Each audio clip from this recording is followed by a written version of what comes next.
Indulge the audience. I don't know if this is on microphone or if you can hear me or not. I'll try to talk loud enough. I'm going to wait until my other trustees get back into the room. They'll be right back here, and then we'll be able to move forward with our meeting, I hope. Okay. I don't like to start a meeting when I know you're here and you're not here. Okay. So now, I believe we're all back, and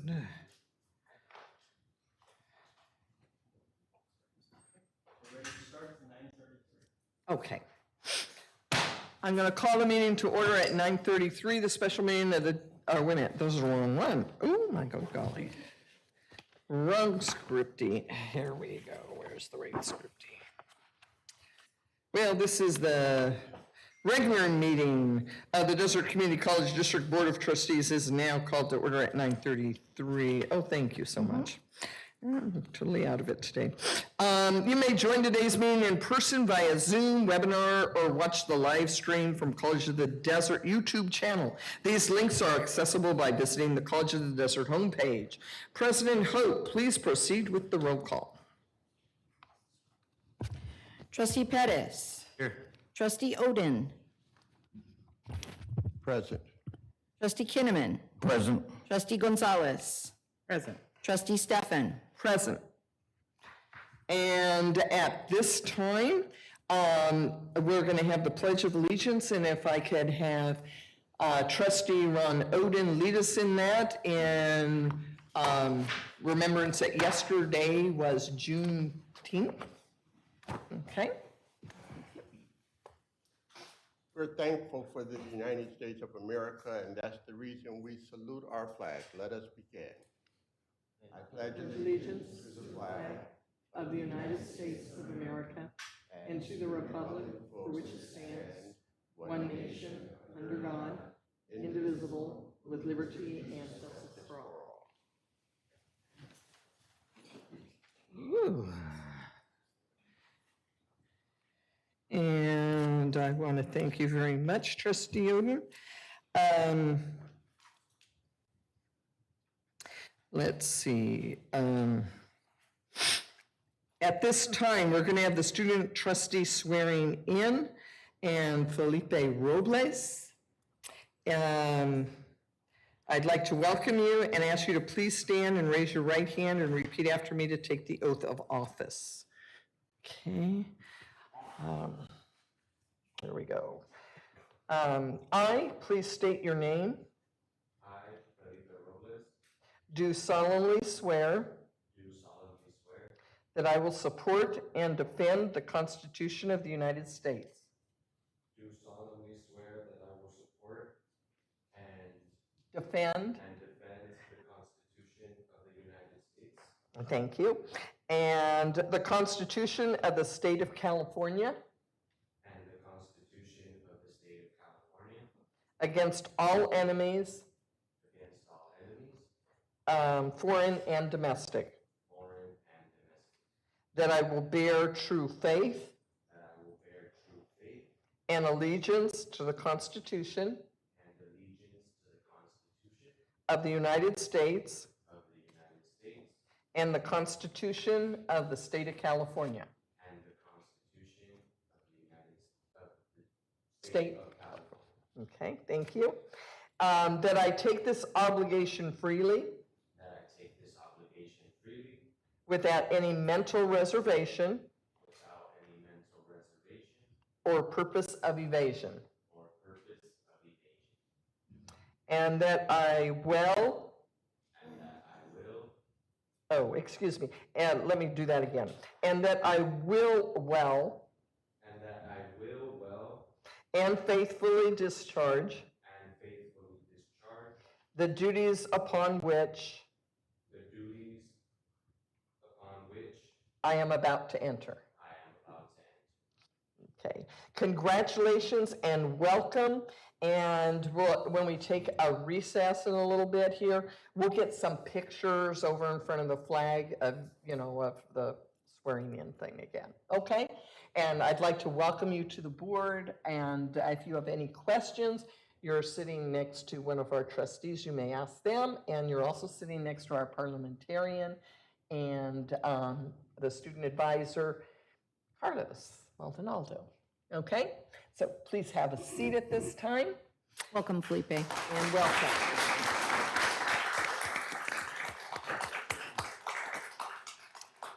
And there's a place for you to give a report later on, but if there's somebody in the audience that you would like to introduce at this time that's here for you today, and you'd like to do that now, you may do so. I don't know. Sometimes people have somebody in the audience, sometimes they don't. It's all right. No, okay, but welcome. Okay, now you have all of us, okay?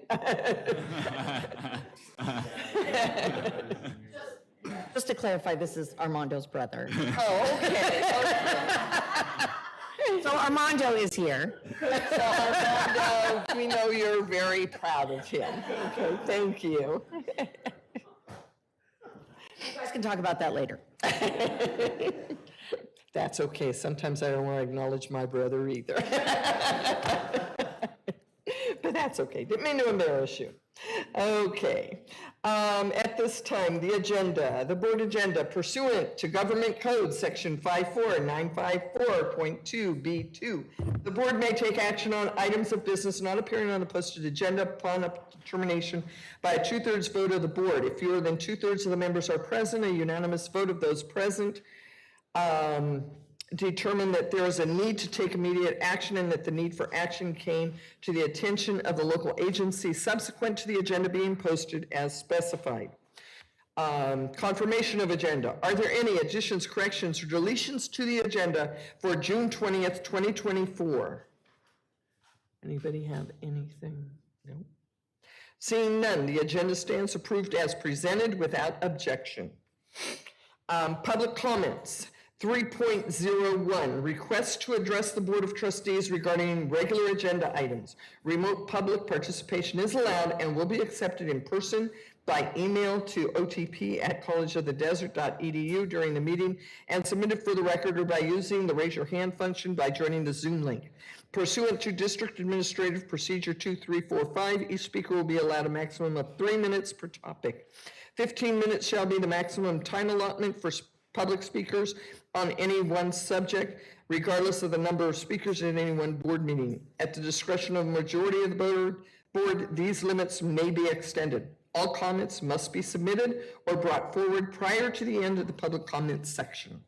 As an additional note, this item is intended for members of the public who wish to speak regarding regular agenda items. An opportunity to address the board on matters not related to the agenda will be available during item 21.01 of today's agenda. Armando, are there any public comments that we have received requests for people to speak? There are no public comments at this time, Madam Chair. Thank you. Then we will move on. Public updates, Ascot President and Student Trustee recognition. President Hope, please help us recognize our outgoing Ascot President and previous Student Trustee. Thank you so much, Madam Chair. At this time, I'd like to invite our former ASCOD President, Kelly Merchant, and our former student trustee, Isaac Zarko, to come to the podium for us to recognize both of them and thank them both for the service to the college and to our students. So Kelly and Isaac.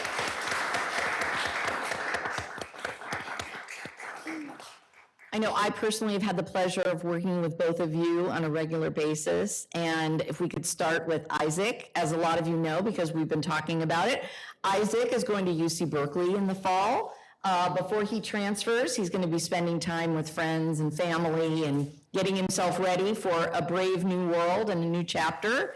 Isaac, you and I have had a chance to talk many times, and I watched you really grow into a tremendous leader. You have all the wonderful qualities of good leadership.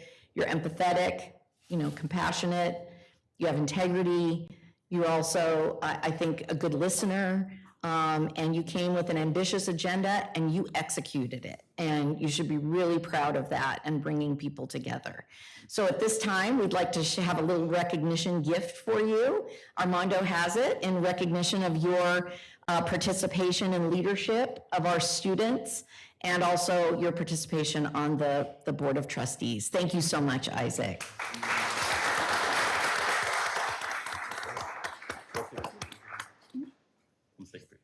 And I also want to recognize Kelly.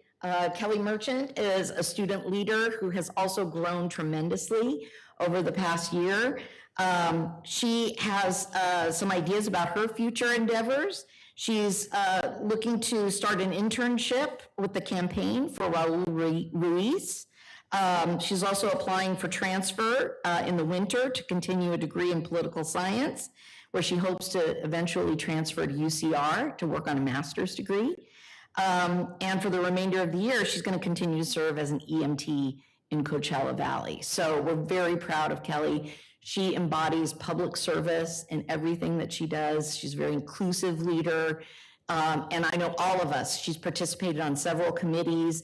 We depended on her perspective and her candor to really help us with decision-making and planning. So we also have a little gift for you, Kelly, just to recognize your leadership and thank you again for everything that you've done to support students. Thank you. Thank you so much.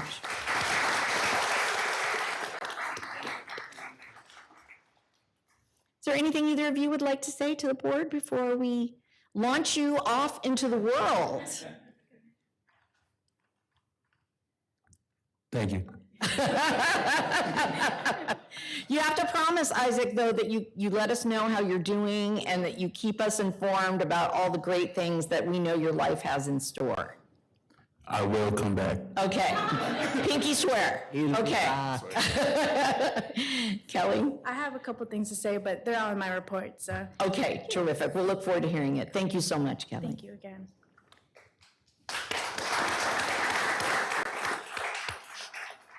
Congratulations, Kelly and Isaac, on your well-deserved recognition. I wish you both continued success as you continue on your academic journeys, and this board would be very, very disappointed if you did not keep in touch with us, okay? Because we care very, very deeply for you, and I think some of my board members may like to say something to these two individuals. If you would just start over here, Ruben.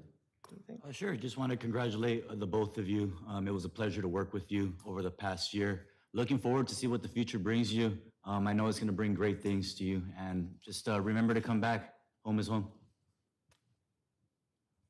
Okay, and Trustee Gonzalez? Isaac, I know you and I had an opportunity to talk, so I think it would be redundant if I repeated everything, but I'm very proud of you.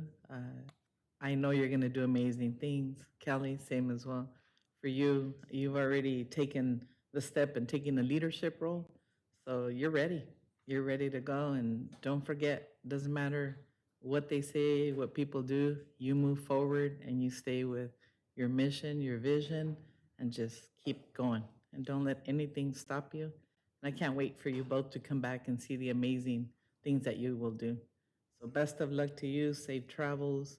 Don't forget to sleep a little while you're off in your studies, and just take good care of yourselves. And thank you so much for everything that you have contributed to the college and to the students. And just know, I know I'm an older person where Ruben's a little younger, so I think he can identify with you a little more. But just watching the youth progress the way that you are is just so heartwarming for me. It's what I live for.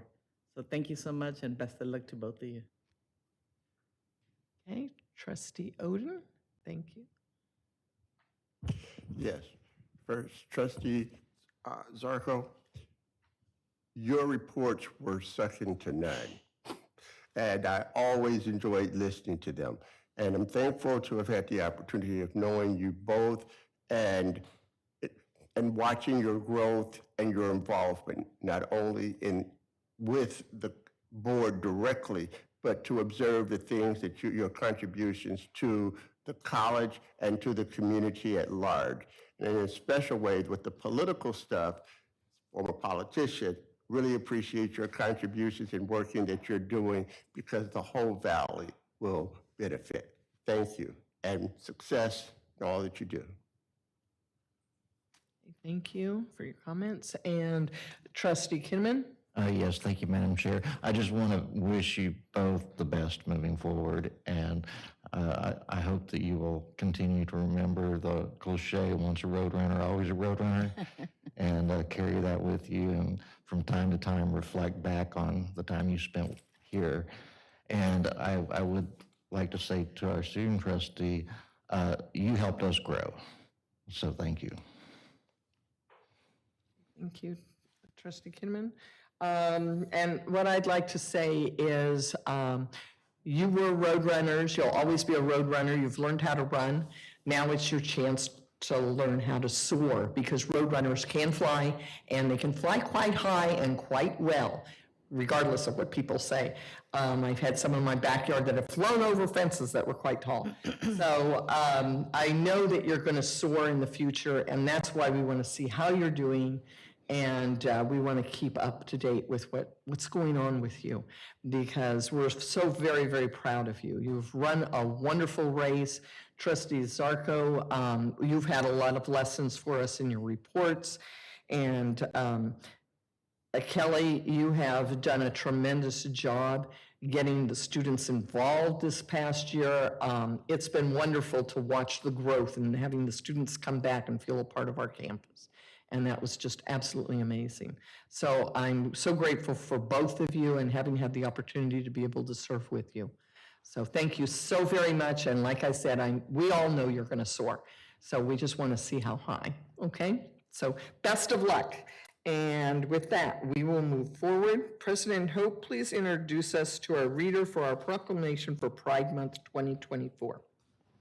Yes, as we all know, this is Pride Month, and we are blessed to have a really active Pride Center that's well represented and well led. Very proud of our students who support the Pride Center and lead the Pride Center, as well as our administrative team in Cody McCabe, who I think is here today. Cody, are you here? Stand up, Cody, and let us recognize all of your leadership. Thank you. And I'd like to ask Vice President Martinez Garcia to introduce our proclamation reader. Thank you, Madam President, Madam Chair, trustees. It's my pleasure to call forward Ruby Gonzalez, our Pride Center counselor, who will introduce the student leaders today. Ruby has been a counselor with us for quite a while, actually, right? Mm-hmm. And her work is very, very important, as you know. And she and her team with Cody and everyone do a great job in the center. Ruby? Thank you. Good morning, Board of Trustees, President Hope, Executive Cabinet. My name is Ruby Serrano Gonzalez. As VP Garcia mentioned, I'm a counselor here at College of the Desert. The Pride Leadership Team is a group of students elected to represent the Gender Sexual Diversity Pride Center on and off campus. They host campus events like the annual Pride Showcase, Pride Open Houses, and this year's Safe School Rainbow Summit. And off campus, they represent the college at events such as East Valley Pride, Palm Springs Pride, the AP's Equity Walk, Cathedral City's LGBTQ Days, and the Harvey Milk Breakfast. Our Pride student leaders serve as mentors of other LGBTQ plus students, ambassadors for the college, and invaluable collaborators in the Pride Center. Amanda, Cody, Giuseppe, and I are extremely proud of them and their accomplishments. Today, 3 of them are here to read the Pride Month proclamation. They include Jessica Collins, Gerson Rodriguez, and Jay Bell.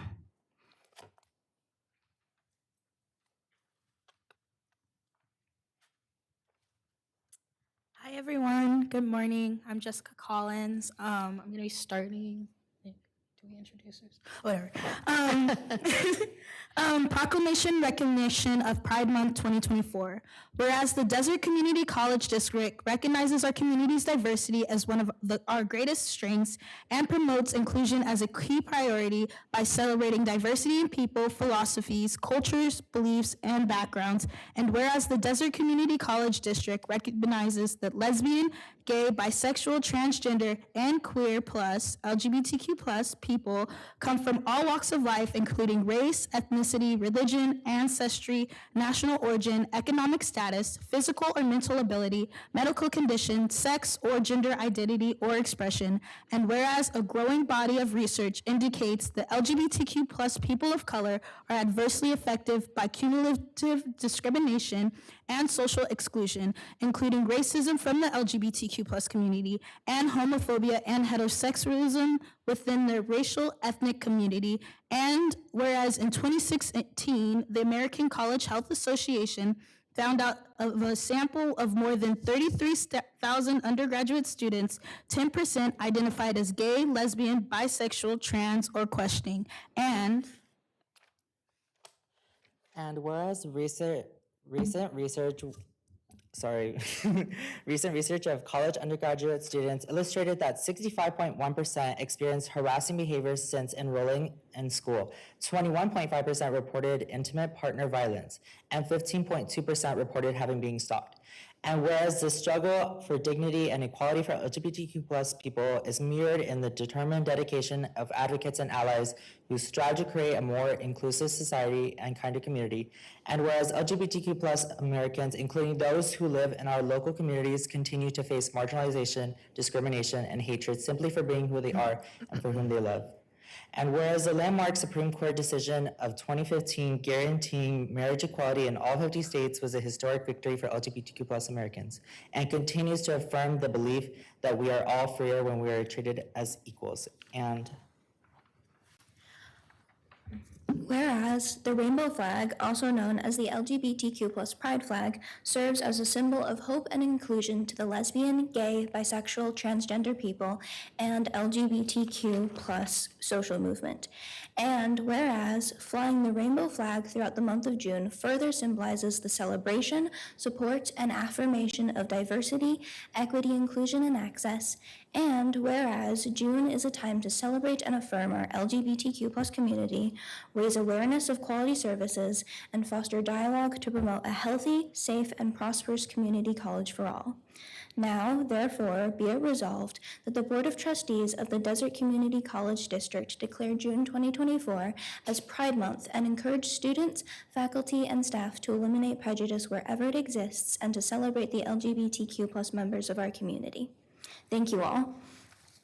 Thank you.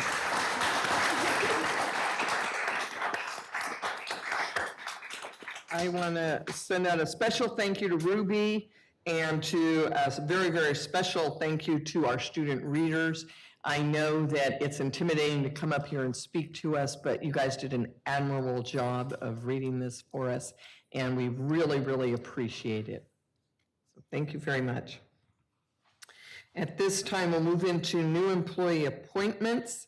President Hope, please help us introduce our newest employee appointments. Yes, if I can have IT put up our list of new employee appointments. We have just a couple this month. Dorothy Journey, who you probably all know from the foundation, is in a new role as Executive Administrative Assistant for Nicholas Robles's area. And Jasmine Garcia, Child Development Specialist. So if either of you are here, there you go, Dottie. Thank you, Dottie. Congratulations in your new role. And just want to welcome them to the Roadrunner team. So thank you so much. Thank you, President Hope, and congratulations to our newest employees. At this time, the minutes, approval of the regular meeting minutes. Are there any additions, corrections, or deletions to the regular meeting minutes of May 17th, 2024? If there are no corrections, I'm sorry. I will be abstaining. I wasn't present at that meeting. All right, thank you. If there are no corrections to the minutes, they stand approved as presented.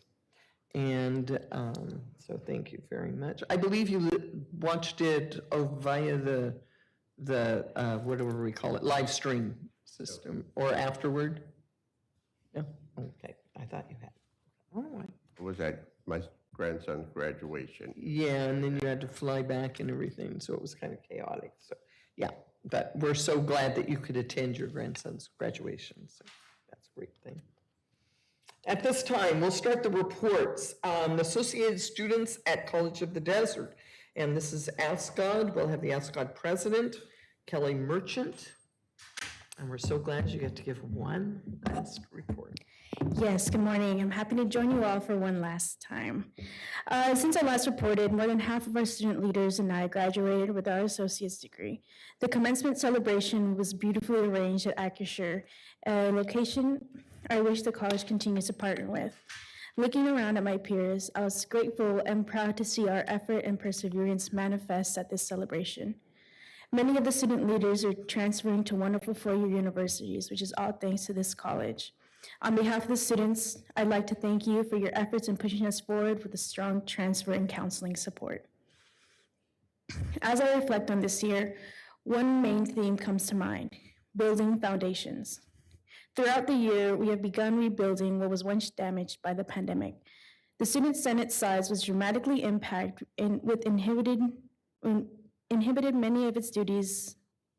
The Student Senate size was dramatically impacted and many of its duties went down with it.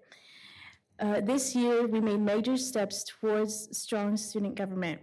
We started reconnecting with campus departments, such as counseling, public safety, public information, and even the Office of the President. We have started spreading student resources through the Lunch and Learn series. We hosted a food drive, information tabling events, and 3 major campus life events. We even started hosting regular office hours. This year has set a baseline for our Student Senate's function. I hope future administrations will build on it and shoot for the stars, keeping their legacy as a foundation for the next. I want to take a moment to thank President Hope for the time that she has dedicated to the Student Senate. President Hope, through our meetings and visitations to the regularly scheduled Student Senate meetings, you've directly bridged the gap between administration and students, empowering us as the official voice of the students through it. I thank you for working hard to keep us involved in larger conversations, as well as relying and trusting us for student guidance. As I leave office, I encourage this relationship to continue with future student leaders, and even encourage the expansion to include our hardworking student trustees, deans, VPs, and other helpful staff, as there are many moving parts to the college's function. I wish to see the day that faculty and student leaders empower each other through continuous collaboration, as we are doing with the website redesign steering committee. I would also like to thank the Board of Trustees and the college for giving me such a large platform as a Student Senate president. Never in 100 years would I have thought I would be speaking at a board meeting, a ribbon cutting, a state of the college, or any other events. Nevertheless, here I stand, a professional. I hope the Student Senate continues to be a part of the conversation, showing the true side of College of the Desert. The remainder of our student leaders, furthermore, I want to recognize my team. I want to take a moment to, sorry, I was redundant. We have worked incredibly hard this year to grow from the Student Senate. From office hours to meetings to events, our team has worked all hours of the day and night to better our Student Senate, regardless of all other responsibilities. I am grateful, or forever grateful, for your commitment and efforts. The remainder of the student leaders who will be staying at the college, some of which are returning to ASCOD.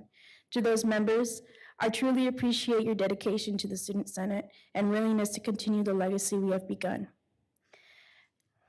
Next year faces new challenges you should not shy away from. Embrace the challenge and understand you are capable to take it on. We are to meet the next leaders of this upcoming week at a transitional retreat taking place on June 25th and 26th. Here, the current members in position will train their successors and pass on the baton. They will be trained on student senate functions and set their goals for the upcoming year. Personally, I will be passing the baton to the new ASCOD president, Kaden Olson. Many of you know him for his service as Officer of Fiscal Affairs with this past academic year. He is one of our most dedicated and active members, which no doubt will set the standard for the year to come. Kaden, I look forward to entrusting you with the Student Senate. With that said, once again, I appreciate your time and attention, and I'm proud to have put my grain of rice here at COD. Thank you.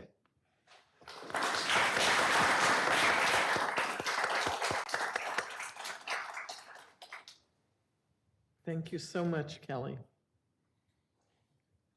College of the Desert Foundation has no report today, I understand.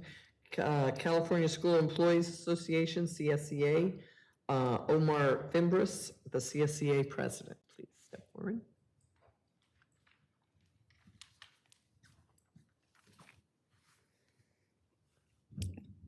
Good morning, President, Superintendent Hope, Board of Trustees, and Vice Presidents.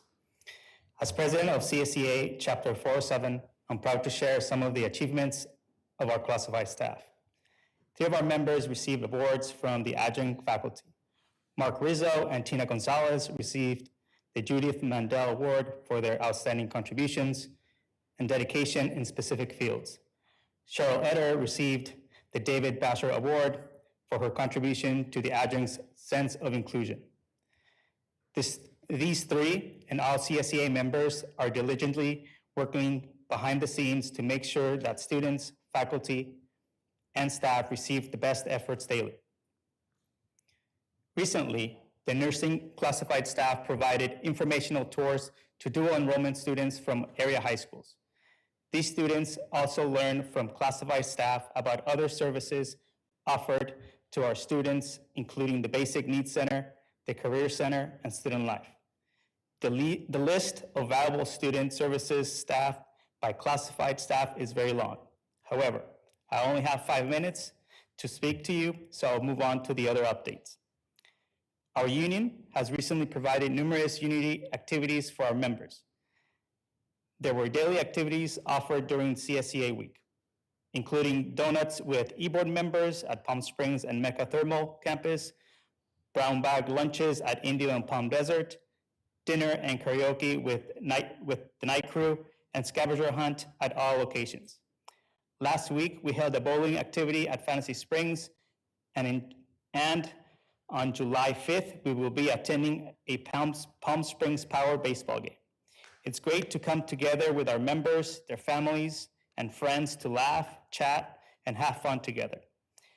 As we move into the high temperatures of summer, we want to make sure that our members are being provided water, shade, cool down rest breaks that are in addition to regular breaks, training on heat illness prevention, and someone who monitors staff for signs of heat illness.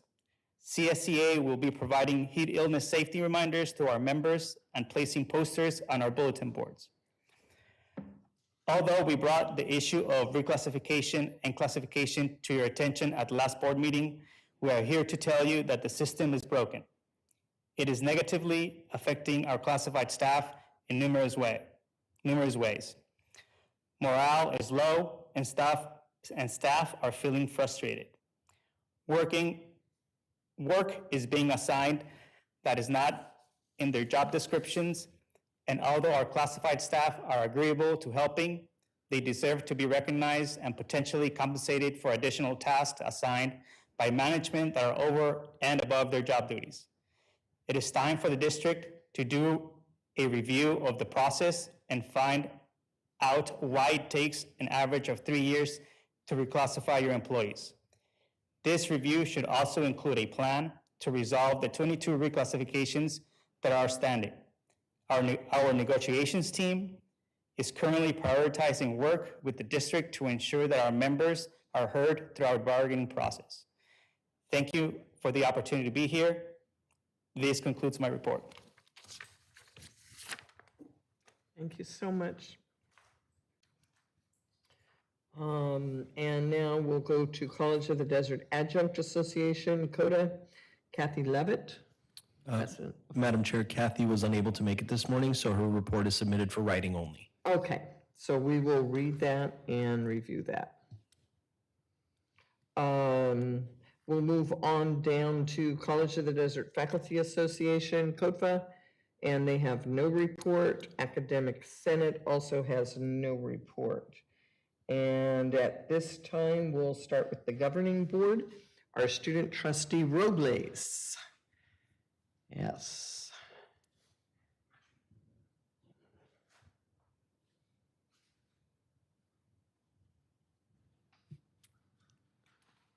Hi, Hi everyone. I don't have a report to include in this agenda. I would just like to say thank you for nominating me for this position, and it is going to be a good year of working through this and trying my best and working hard at my tasks assigned to me. So excited for this year to come and excited to work and meet with all of you.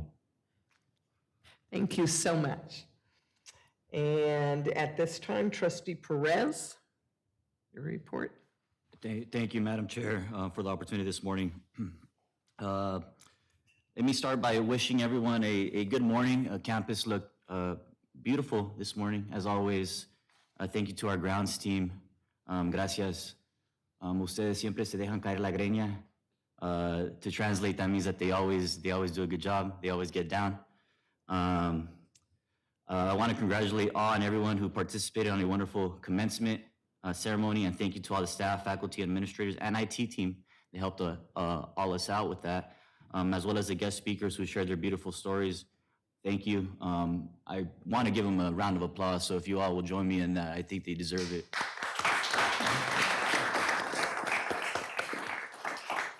Just beautiful stories, and I really appreciate that they, they have the courage to share that with all of us. Carlos, I omitted you last month. My sincerest apologies, but you did such a great job on commencement. You killed it. You deserve all the kudos in the world for an excellent ceremony, man. So thank you, and I want to give you a round of applause as well.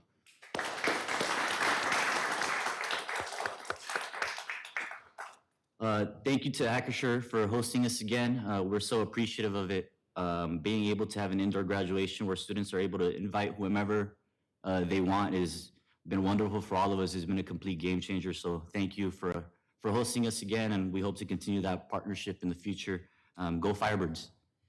Want to welcome all our students, summer school students, and our new employees. Welcome to our beautiful campus. You are at home here, están en su casa, y el colegio es su comunidad. You are in your community. Please let us know how we can serve you and best be helpful to you. Congratulations to our new student trustee. Welcome. Excited to work with you and to hear the student perspective and yours as well. Furthermore, I want to thank our vice presidents. Thank you for keeping us afloat during these times. Thank you to our deans as well. I'm very satisfied with the work that you all are doing. You are doing so much to be proud of. I know I am.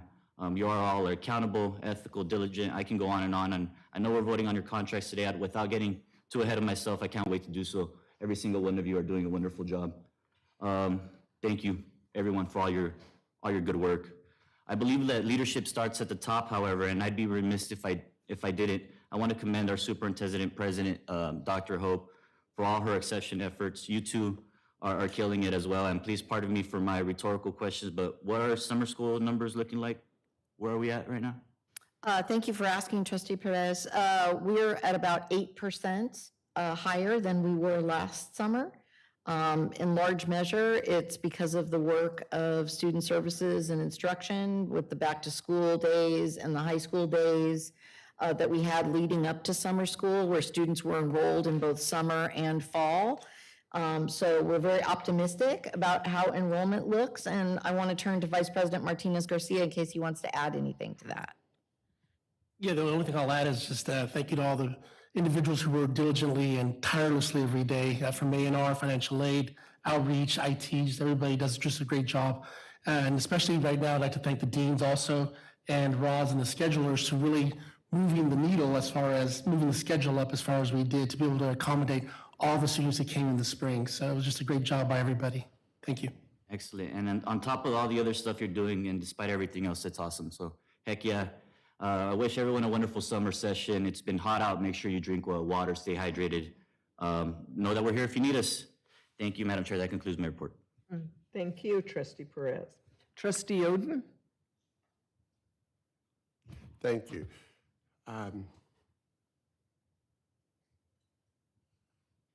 First of all, the board knows we've had a lot of homework in the past month. Most of it, for me, was old hat, but there was a component that was new, and it was different. And I just want to publicly thank Diana Galindo for your support and guidance in that process, because I didn't know where to begin, but thank you. I appreciate it very much. I concur with Trustee Perez about the graduation. I thought it was exceptional. I'm going to make some comments about graduation, but not our specific graduation, but graduations kind of in general, but some are specific too. The first is that it bothers me when we come to the end of the graduation and the stadium's empty. They don't really see the class together become graduates. And a lot of the graduates, once their names are called, they leave with their family, which is kind of insulting to the class. And I think if we can look at that and see if we can come up with something different to address that concern. The other is that I think the faculty of the year, whether it's adjunct or full-time, should have an opportunity to say something, because our students don't know whether or not their instructor is full-time or part-time. And it says that the students obviously care and have a great deal of respect for this person. So I think that we can look at more inclusion in the process. We had a proclamation this morning, but we have proclamations every month.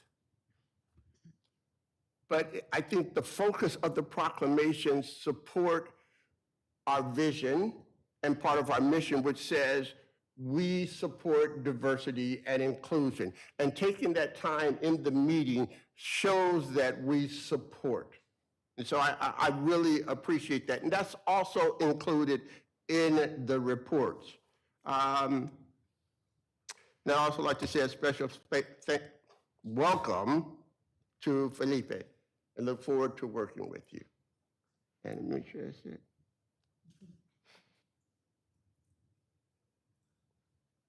Thank you. Thank you very much. And Trustee Kinnaman. Thank you, Madam Chair. I'll be brief. I want to welcome our new trustee, Student Trustee Felipe, as well. I hope you have an exciting ride this year, and I think you'll really garner a lot of information about working collaboratively with a group like this, and we also look to you to help us learn from students and your perspectives, so welcome. I'd also like to thank the students that read the proclamation today. For Pride Month, you know, a lot of organizations, they don't have a proclamation and they don't have such an engagement with the activities related around Pride. And so Cody, you and your team, thank you very much. And for those students, I'm proud of you to be able to come up here and stand and read that, because we know it's very difficult for people within the community to own their true self. And that takes a lot of bravery to stand up here. In addition, I want to welcome our new employees, or into new positions. And other than that, that will conclude my report. Thank you. Thank you, Trustee Kinnaman. And Trustee Gonzalez. Good morning, everyone. June is a month with a lot of different things going on, a whole lot of stuff. So I hope all the fathers out there had a wonderful Father's Day. I hope you got spoiled and hopefully someone else grilled and not you.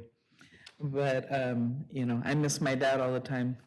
So you're fortunate if you were able to celebrate with your fathers, and I'm very happy that you had that opportunity. June is also a Pride Month. I remember early on when I was first elected, that's one of the first centers that I went to visit. And Cody, you're amazing. And, I got to meet a lot of the students who are now have moved on to universities, and, just know that, I am a strong ally, and just want to, wish you a great Pride Month, and of course, for the rest of the year. We also had Juneteenth, so, just want to extend, thank you to all the contributions that the Black community has made and has gone sometimes unseen and unheard. And I'm really glad to see that now they actually have a day where everyone can take some time and educate themselves on all those contributions. The trustees have all mentioned it, and I agree, commencement was beautiful. Very different from being at the tennis gardens. Don't get me wrong, it's a beautiful location, but man, it's hot. And so I would 100 times rather be freezing. I tend to run cold, so Acrisure is cold, but I'm okay with that because I'd rather be cold than be melting.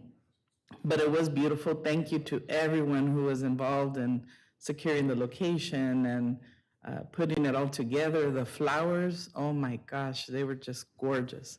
I didn't think they could get any better from last year, but my goodness, they were just incredibly beautiful. They popped. I mean, That was wow. Marbea's family who did the flowers for us. Oh, gosh, amazing. So, and of course, seeing all the students, I can never stop smiling because it just makes me so happy to see all of our students graduating and knowing that they're going to be moving on, with either continuing their education or they were able to secure a certificate that'll help improve their livelihood and that of their families. So a big thank you to everyone, and congratulations again to all of our students. So summer's here, and funny enough, I had it in my notes to talk about, please be careful out there. It is really hot. It got hot really fast. It's almost like you turn on the light switch and here we go. So please be careful out there. Take all your precautions. Make sure you drink a lot of water. Stay away from those energy drinks. Those are not good, I think, even in the summer.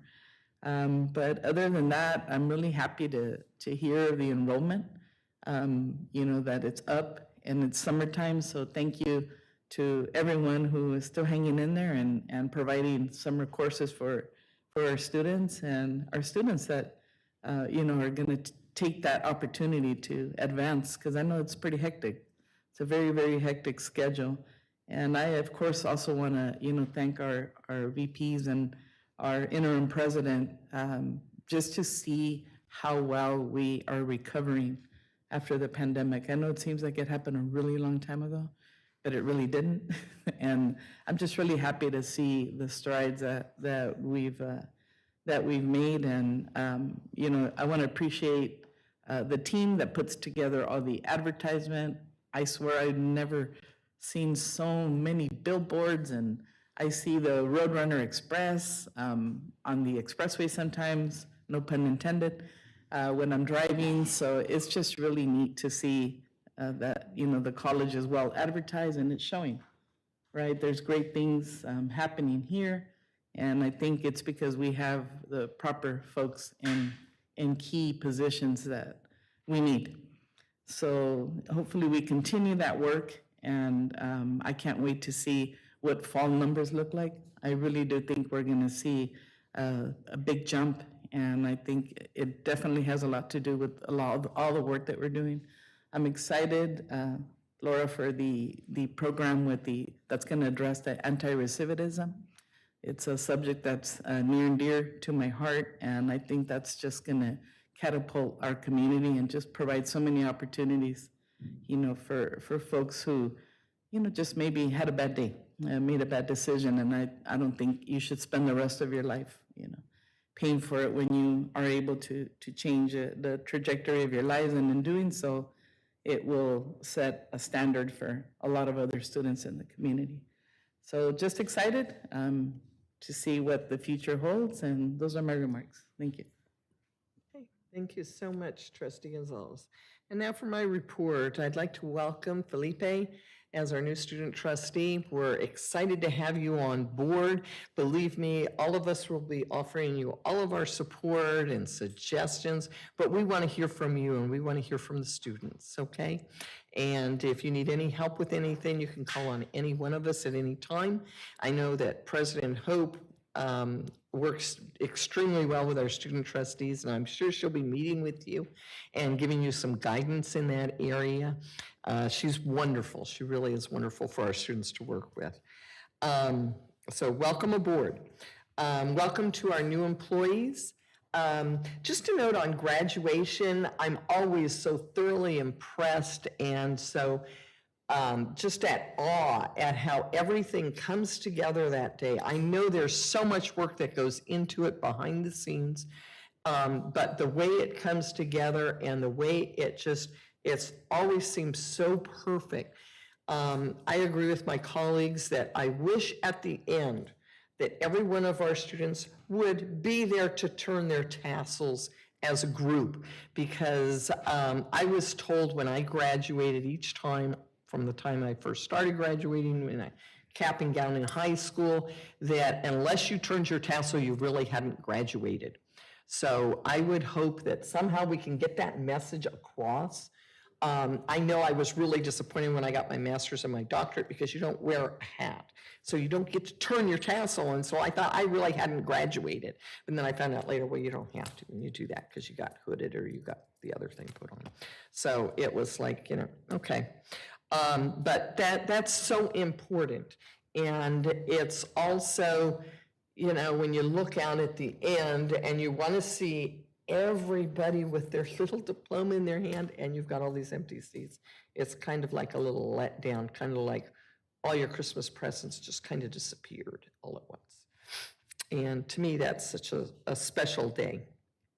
And I'm always so proud of our students, but even more, I'm so proud of our faculty, our staff, every one of our employees for all the hard work that they did to make that day so successful and to make it happen for so many individuals in our community. And I know I go on and on about how appreciative I am, but I really, really am from the very bottom of my heart. It meant a lot to me when I graduated. It meant a lot to my mom when she was in her 60s and she finally earned her AA. And she walked across the stage, and later when she got her BA. It just means so much to individuals. It changes their lives. And so thank you, everyone that was instrumental in helping our graduates get to that point and be able to make that day such a wonderful, wonderful success for them. A couple of things. Today is summer solstice. It is officially today at 1:50 p.m., which is after lunch, but today is also recess at work day. I don't know if anybody's ever heard of that before. I listen to the news in the morning and he goes through all those little things, and I relate that stuff to my students usually. Well, I don't have students right now. It's summertime. I'm off work for a few months here. But I thought, well, at 1:50, we're going to take a 10-minute recess just so that we can go out there and enjoy the summer solstice as it takes place and have our recess at work day. So if you'll bear with me at 1:50, I'd appreciate it, just for a little something different in the summertime. And then I wanted to mention that, yes, yesterday was Juneteenth, and I was watching a special that they had on one of the news stations yesterday. The University of Texas in Austin has a special exhibit, and it will be going on tour. I don't know if, I know most of you are very familiar and have heard the stories of Harriet Tubman and the Underground Railroad. Well, there's an individual from Texas. Her name was Sylvia Hector Weber. And they have on exhibit at the University of Texas in Austin her freedom papers. I had never heard of freedom papers before, so I was learning something yesterday, and I wanted to share this with you.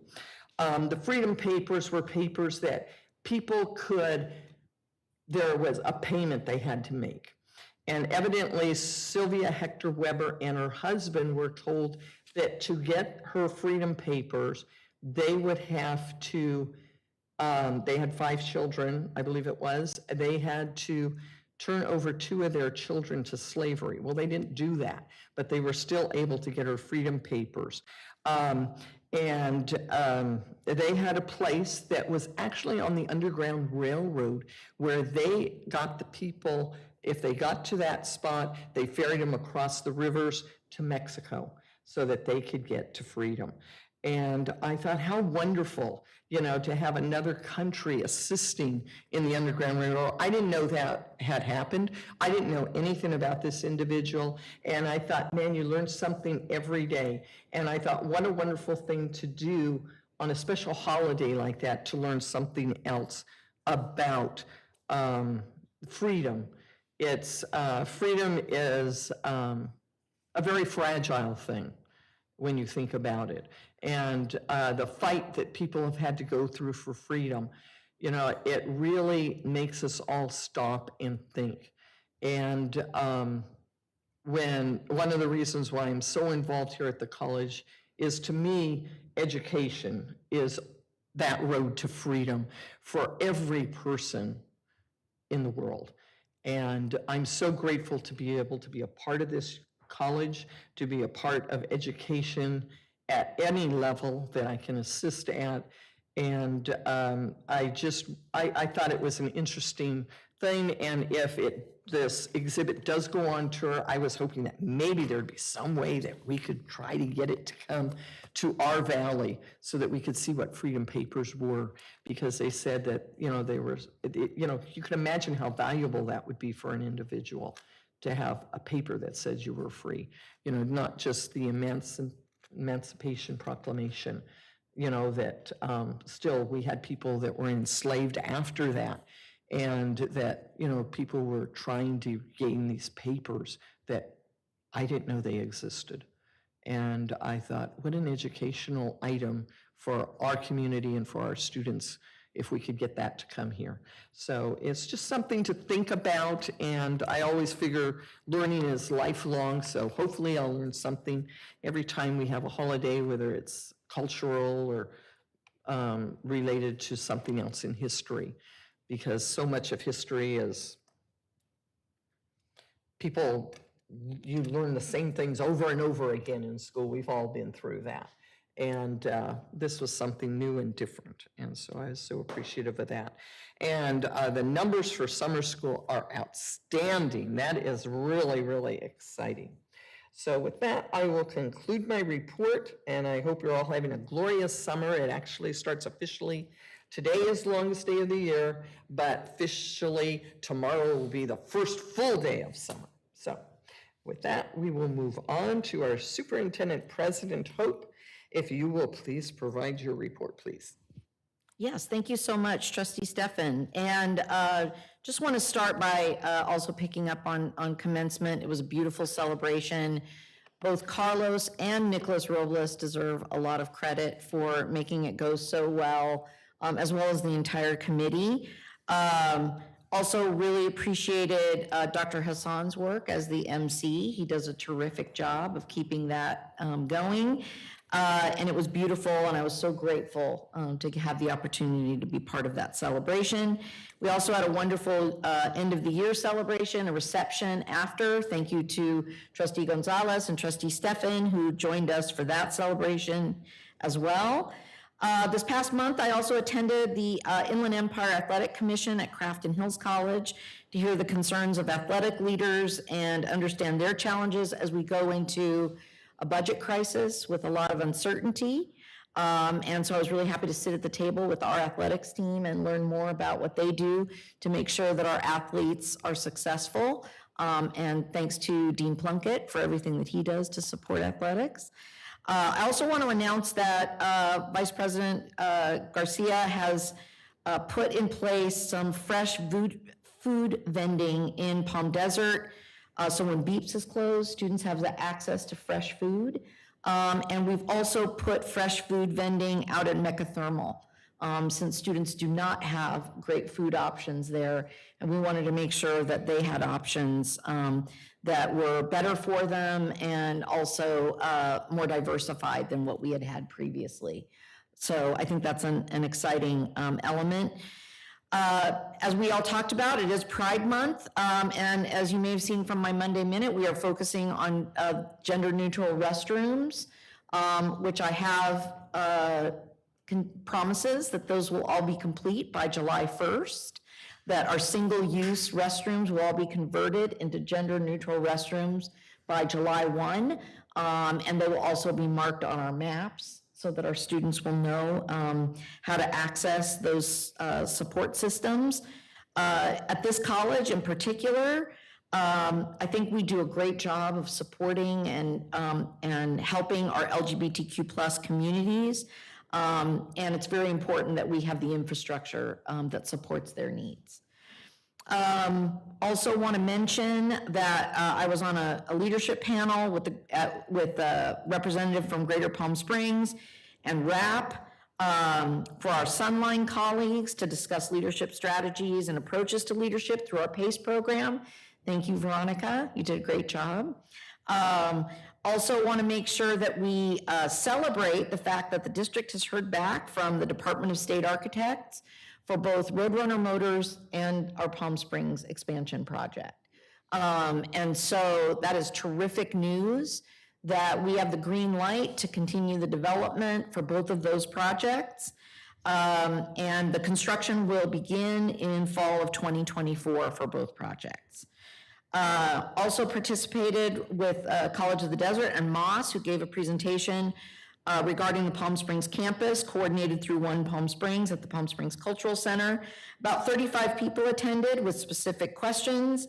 Dr. Adkins and Robert Rauscher from Moss led the discussion. Also had a meeting recently with Palm Springs Unified to work on details regarding expanded programming in Desert Hot Springs. So we're looking at growing both dual enrollment and a healthcare pathway in that region. I also had an opportunity to meet with our new student trustee, Felipe Robles, to give him an overview of his role and express how much I'm looking forward to working with him. So he and I will be meeting on a regular basis. And met with the art faculty with Dr. Hassan, who are researching what an artist in residence program might entail, given our interest from Mr. Schnitzer to build an art museum on our site.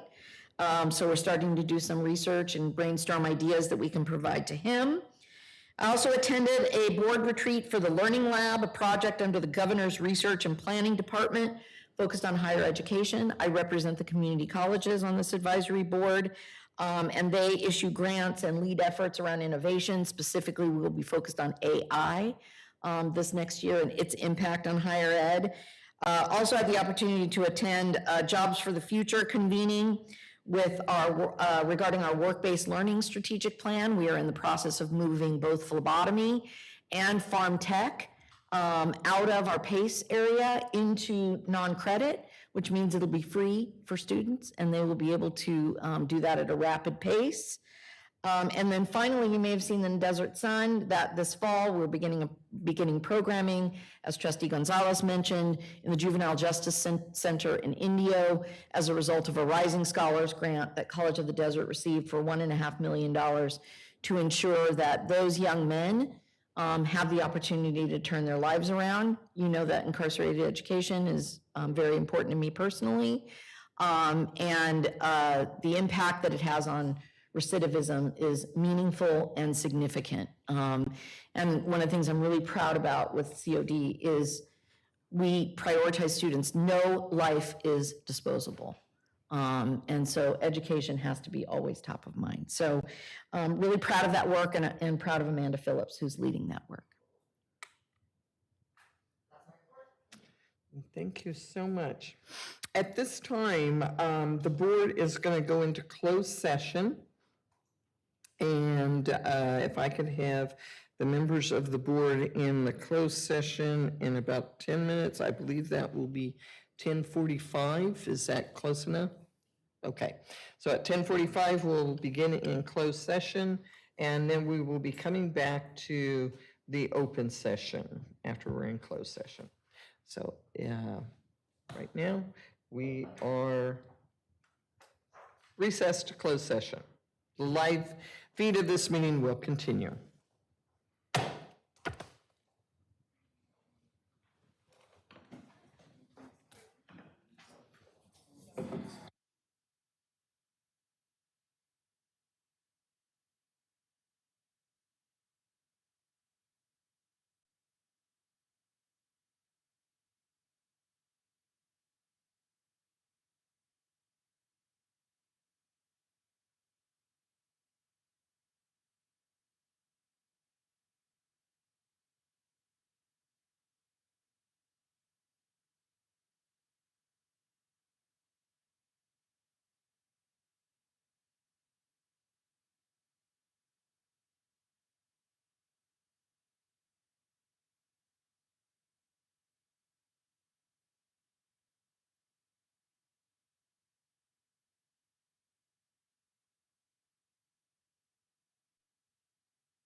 1, there is no report of action taken in closed session, and we'll move on to action of human resources. 8.01, public employee appointment, vice presidents and interim vice president of instruction. It is now time to consider 18.01 on the agenda, wherein it is recommended that the board approve the employment agreements for the vice presidents listed in the agenda. This recommended action will approve the following employment agreements, commencing on the listed dates with salary placement on the leadership salary schedule, as well as provisions for evaluation and fringe benefits comparable to other similar leadership employees. Number 1, interim vice president of instruction commencing July 1, 2024 through June 30th, 2025 at range 15, column 5 for an annual salary of $259,472.05. Number 2, Vice President of Human Resources and Employment Relations commencing July 1, 2024 through June 30th, 2027 at range 15, column 7 for an annual salary of $281,725.68.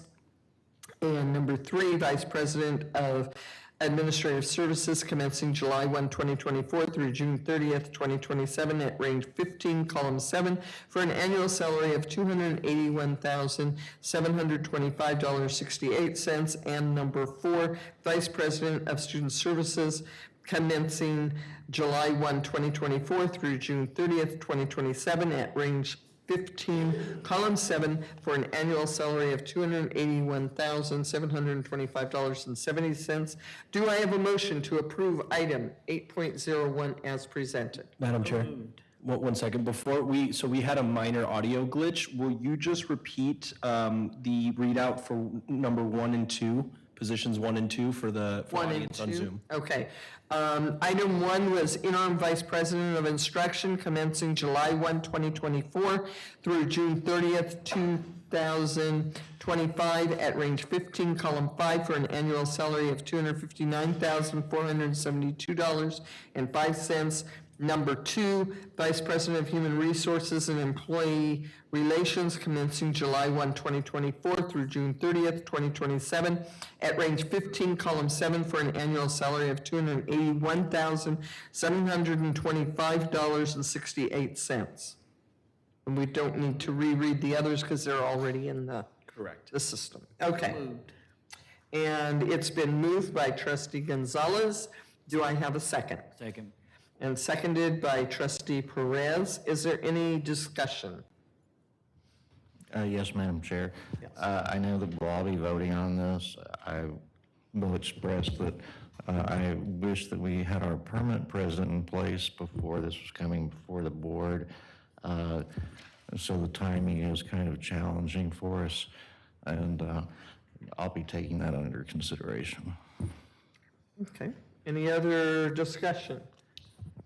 Yes. Yes. I just think that the college has been through so much, and I am looking forward to creating some stability, and because that's what sets the tone for the entire college. So I think that's very important. And I will concur and agree with Trustee Oden's comments. I do believe that this shows good faith and effort on behalf of the board, that we are truly vested in creating stability here at the college, and I think there's no better way to do that than to appreciate and approve employees who have proven that they can do the job and they continue to assist in moving this college forward. And with that, this is the reason for my motion. Any further discussion? Seeing none, if we could have a roll call vote, President Hope. Student Trustee Robles. You are voting, sir. I vote in the affirmative. Thank you. I got to get used to saying your name too, because I'm used to saying Isaac. So we're both going to learn. Trustee Pettis. Aye. Trustee Oden. Aye. Trustee Kinnaman. No. Trustee Gonzalez. Aye. Trustee Stefan. Aye. Motion carries. Thank you. Thank you. Thank you very much to all 3 VPs. And welcome to our new VP. I look forward to meeting the new VP of instruction. Okay, that brings us to the consent agenda. All items on the consent agenda will be considered for approval by a single vote without discussion. Any board member may request that an item be pulled from the consent agenda to be discussed and considered separately in action agenda. Are there any requests to separately consider any of the consent items? Yes, I have 12.11, number 3. Okay, so you are pulling item 12 point, what was that again? 12.11, number 3. 12.11, number 3 has been pulled. Is there anything else that anyone would like to have pulled to be considered separately? Seeing none, do I have a motion to approve the consent agenda as modified, pulling 12.11, number 3 off?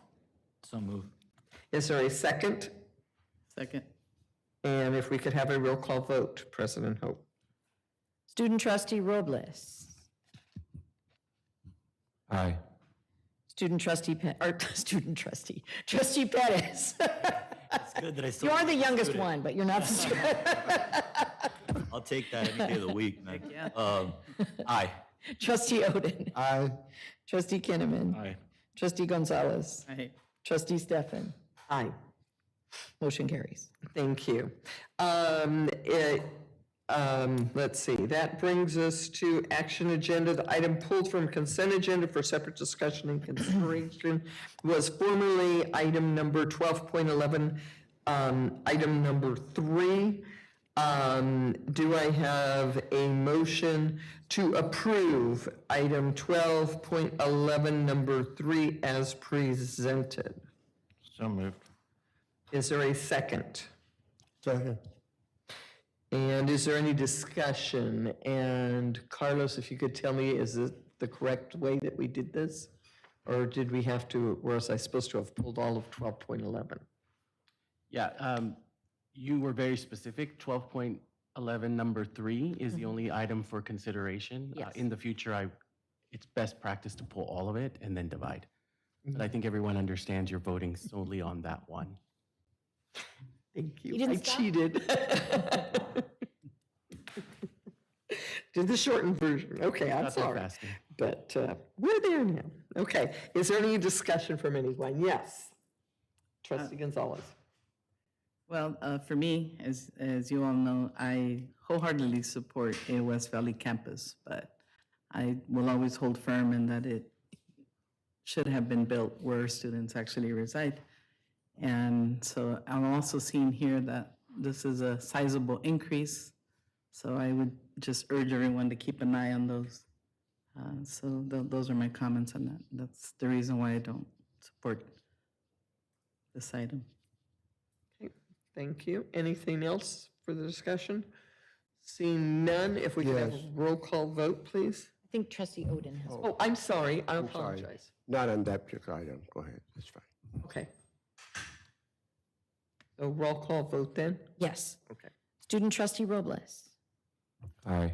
Trustee Pettis. Aye. Trustee Oden. Aye. Trustee Kinnaman. Aye. Trustee Gonzalez. Nay. Trustee Stefan. Aye. Motion carries. Okay, I'm going to try to get through a couple of these things, but we need to stop before, just right before 12:30, so that we can have a lunch break for our IT staff as per their contract. So I will be watching the time, so just to let you know.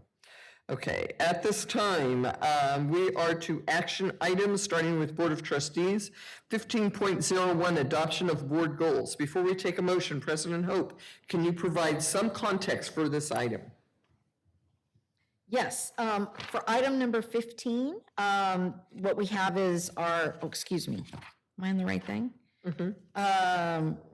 You are on, I'm so sorry. I was zoning out a little bit.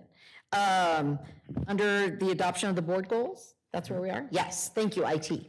So as you may recall, I brought the draft board goals to the trustees several months ago for review. There was an opportunity for the trustees to provide some feedback about each of these goals. As I've mentioned before, I think they are reflective of the values and considerations that the trustees have presented over time. They are divided into 3 areas, one relating to student success and equity, one about organizational and fiscal health, and then finally, the hiring of a CEO and governance more broadly.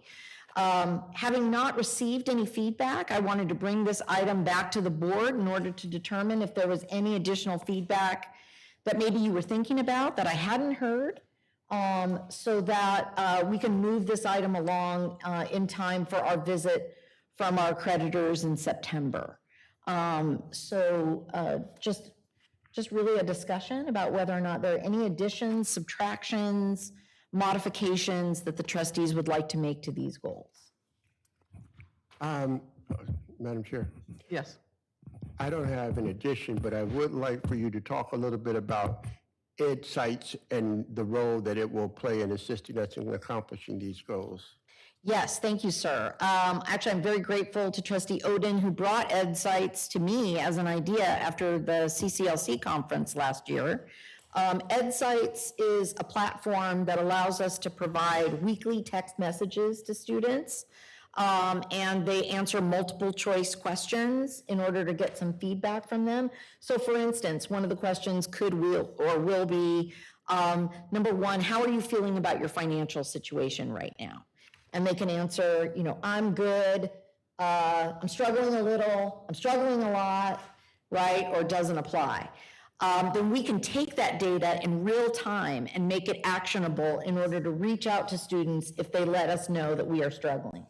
So it's a way that we can really amplify the already wonderful student services that we have at the College of the Desert, and in real time address the needs of students and check in with them, or get their opinions about things, or push out notifications for students with specific majors. So for instance, the city of Palm Desert has a kind of a municipal 101 about how to learn how city government works.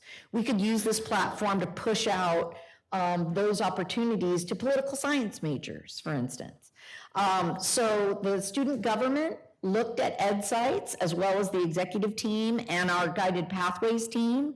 So there are a lot of folks who took a look at it. This is going to augment some existing texting that we have, because we do a lot of texting around financial aid, and we didn't want to lose that. But this is going to add an extra dimension. Students can opt out if they don't want to do it, but it also lets us do more in a more timely manner. So. This is extremely important to me because when we look at our most underserved populations, African-American males and Latino males, and I think this program will go a long way in addressing them, not only on campus, but even reaching out from the community. Thank you, So sir, I'm for looking bringing. forward to the implementation.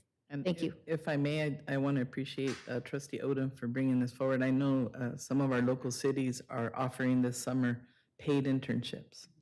I know the one that students at Coachella Valley Unified are participating with, there's a $3,000 stipend, and they're able to intern not only at the school district, but at the city of Coachella and surrounding businesses. And I agree wholeheartedly that this is a fabulous opportunity for our students. To be able to be introduced and actually put, their efforts into place and be able to participate actively. So this is great. And looking at our board goals makes me really happy too, now that we will have our team here to my left in place, because this is going to be instrumental in ensuring that these goals are met. Just providing that continuity. So really excited by this. Thank you. And the fact that 50% are student-focused, and the rest making sure that they're safe and can actually mature and grow in the college experience, because we want to make sure that we're stable financially and administratively. Thank you. Thank you. Is there anything else anybody would like to bring forward? Any questions about any of these goals? I know we went through them before, but if anybody has anything they'd like to share, or question, or want more input on, please let us know. This will be very helpful when our creditors come and visit in September, you know, as a core function of the board is to set the agenda for the college. So I appreciate your feedback. Okay, thank you, President Hope. Do I have a motion to approve item 15.01 as presented? So moved. Do I have a second? Second. Thank you. Is there any further discussion on any of these? I really appreciate President Hope and her team working with the board to get these outlined and explained very well. I think the descriptions are excellent. So President Hope, if you could do a roll call vote, please. Student trustee Robles, Aye. trustee Perez, Aye. trustee Oden, Aye. trustee Kinnaman, Aye. trustee Gonzalez, Aye. trustee Stefan. Aye. Motion carries. Okay, I have 20 after, and we are up to item number 16, which is also human resources, and, or 16.1. And the 16th section is somewhat long, so we are going to take our break now for lunch, and it will be 30 minutes. We will come back at 1 o'clock. All right? Thank you. Recess for lunch.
That's where I slop food on everything, huh?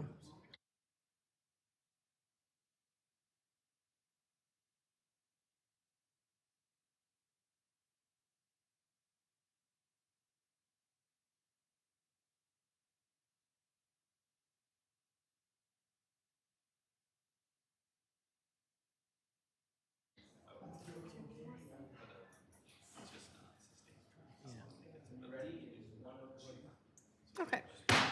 The meeting will reconvene. It is now 1:02, and we will begin with action item number 16, Human Resources. 16.01 is Public Employee Appointment Deans. Before we take action on this item, President Hope, could you please provide some context for these following two approval items?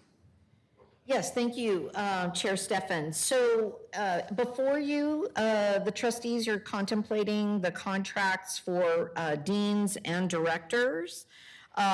Just as a point of clarification, I've been working with our middle managers to standardize those contracts a little bit more. I'm going to ask our general counsel, Jacob Knapp, to give an overview to the board about the language that we've changed in all of the contracts. But I do want to affirm and state, for the record, that often it's middle leadership that carries a lot of the weight of the institution. They work extremely hard to make sure that faculty are served, that students are served, that our staff are supported. And last time, their contracts were deferred because there were questions or concerns about changes to language, which is why I've been very deliberative about meeting with our leaders to talk to them about the changes and make sure that they had plenty of time to think about that. So just as a testament to supporting them and their work, I hope that the trustees will consider affirming their appointments. Can I please ask General Counsel Knapp to provide an overview of the changes that we made to the templates? Hi, President Hope, members of the board. I hope you can hear me. I'd be happy. Can't hear me. No, it's really faint. Okay. Hold on, Jake. Let's see if we can do something with the volume. How about now? Is that better? No. One more time, Jake? One more time. Can you hear me now? No, we'll Is just that be any really better? quiet and you need to yell. Okay. I will be as loud as I can be. I apologize. Members of the board, I'm happy to provide a little bit of background on this item, this and the next, the public employee appointment for deans and for academic directors and executive directors. As President Hope mentioned, President Hope held meetings with the management teams in question in both February and March of this year.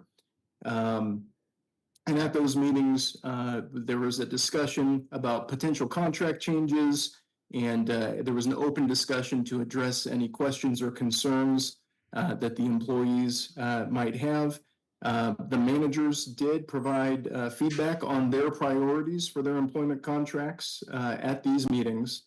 And after the meetings concluded, we drafted new template employment contracts for deans, educational administrators, and at the direction of President Hope.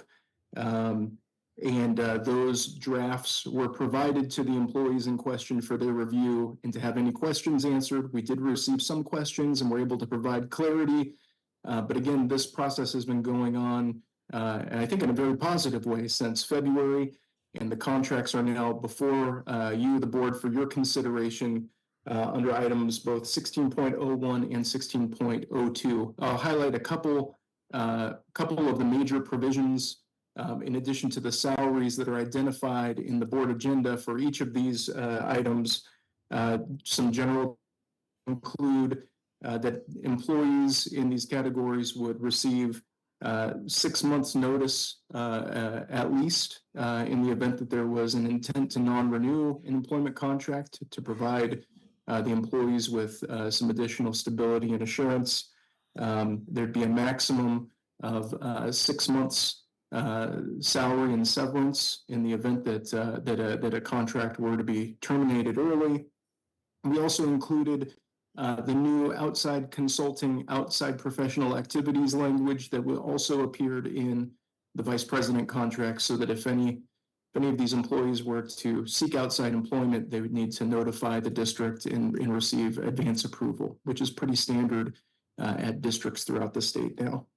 Last but not least, clarified in the contract language that these employees would be evaluated in accordance with the procedures prescribed by the management handbook or any successor evaluation instrument that's properly approved through established district procedures. So just wanted to really clarify and make it clear that the handbook is the evaluation instrument that's being utilized. So that, for as far as a brief overview goes, President Hope, that's some of the major provisions. Madam Chair, I have one question. You mentioned the changes following other district procedures. Can you elaborate on that? Do those changes come before the board, or can they be done independently and not have to follow what the board has approved? Trustee Kinnaman, are you referring to the evaluation instrument? Yes. Yes. So the language, I believe, in the contracts makes it clear that the instrument to be used is the board-approved management handbook, but it says or successor evaluation instrument properly approved through established district procedures. In my opinion, the established procedure was that the management handbook was approved by the board. So the board would need to take some action to approve a different instrument. Now, the board could also in the future delegate the authority to change the instrument to a president or administration. But again, that would be a process that would be properly approved through the established procedure. Okay, that's helpful. I just wanted to make sure that we all understood what that other language meant so that we wouldn't end up in the situation we've been prior to our interim president coming here. So thank you.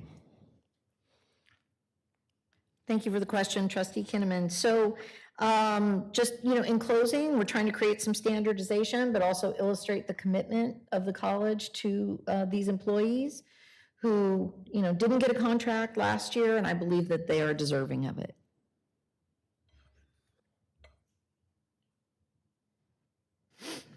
Hey, it is now time to consider item 16.01 on the agenda, wherein it is recommended that the board approve the employment agreements for the deans listed in the agenda.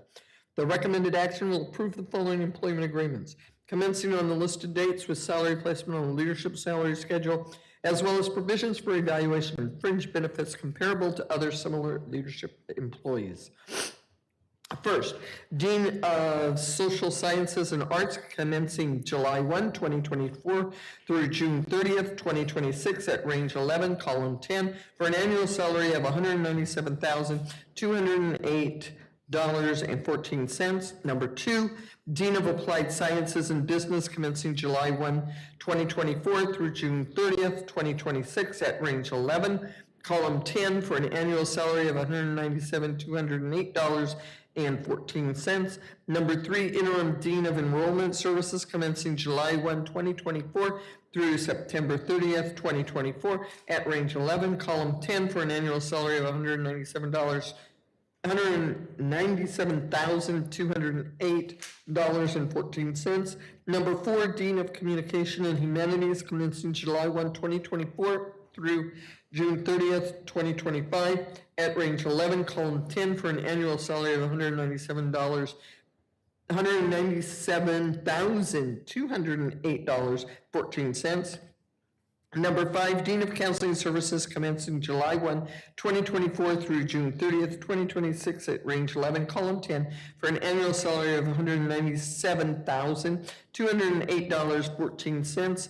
Number 6, Dean of Health Sciences and Education, commencing July 1, 2024 through June 30th, 2025 at range 11, column 10, for an annual salary of $197,208.14.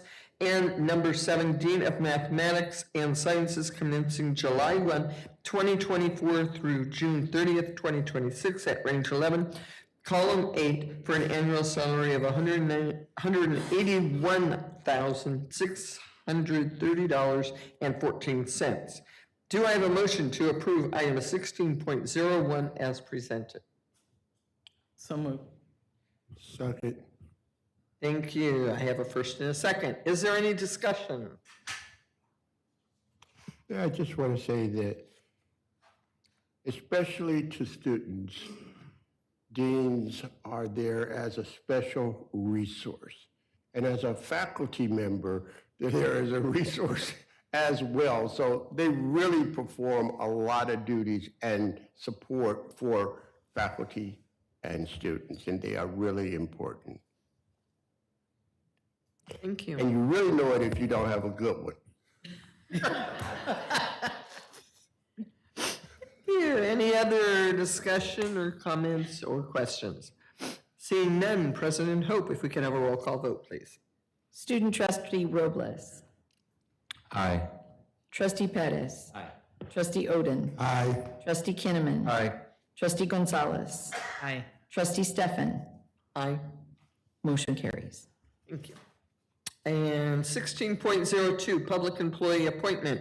Academic directors and executive directors. It's now time to consider item 16.02 on the agenda, wherein it is recommended that the board approve the employment agreements for the academic directors and executive directors listed in the agenda. This recommended action will approve the following employment agreements, commencing on the listed dates, the salary placement on the leadership salary schedule, as well as provisions for evaluation and fringe benefits comparable to other similar leadership employees. First, Director of Education Centers, commencing July 1, 2024 through June 30th, 2026, at range 9, column 10, for an annual salary of $169,034.70. Number 2, Director of Student Success and Outreach, commencing July 1, 2024 through June 30th, 2026, at range 9, column 8, for an annual salary of $155,683.83. Number 3, Director of Education Centers, commencing July 1, 2024 through June 30th, 2026, at range 9, column 10, for an annual salary of $169,034.70. Number 4, Director of Nursing and Allied Health, commencing July 1, 2024 through June 30th, 2026, at range 10, column 10, for an annual salary of $183,121.60. And number 5, Director of Student Life, commencing July 1, 2024 through June 30th, 2026, at range 9, column 10, for an annual salary of $169,034.70. And number 6, Director of International Education, commencing July 1, 2024 through June 30th, 2026, at range 9, column 10, for an annual salary of $169,034.70.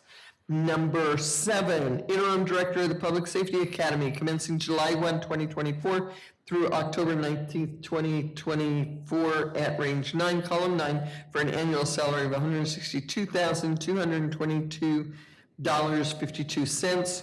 Number 8, Director of DSPS, commencing on July 1, 2024 through June 30th, 2026, at range 9, column 10, for an annual salary of $169,034.70. Number 9, Executive Director of Bond and Facilities Planning, commencing July 1, 2024 through June 30th, 2025, at range 14, column 10, for an annual salary of $253,553.64.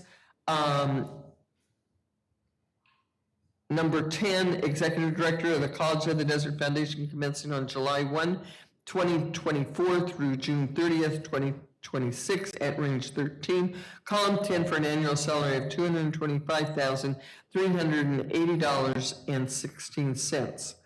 Do I have a motion to approve item 16.02 as presented? Thank you. Do I have a second? Second. It's been moved and seconded. Is there any discussion?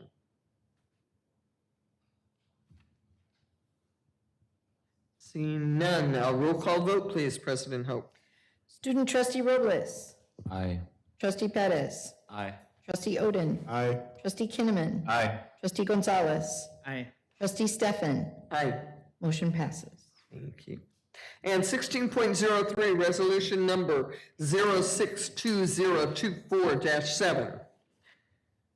Do I have a motion to approve item 16.03 as presented? And we should have a copy going up on the screen, I believe, of this. There, maybe it is. Okay. Do I have a motion to approve item 16.03 as presented? So moved. Thank you. Is there a second? Thank you. Any discussion? Roll call vote. President Hope, please. Student trustee Robles. Aye. Trustee Pettis. Aye. Trustee Oden. Aye. Trustee Kinnaman. Aye. Trustee Gonzalez. Aye. Trustee Stefan. Aye. Motion carries. Thank you.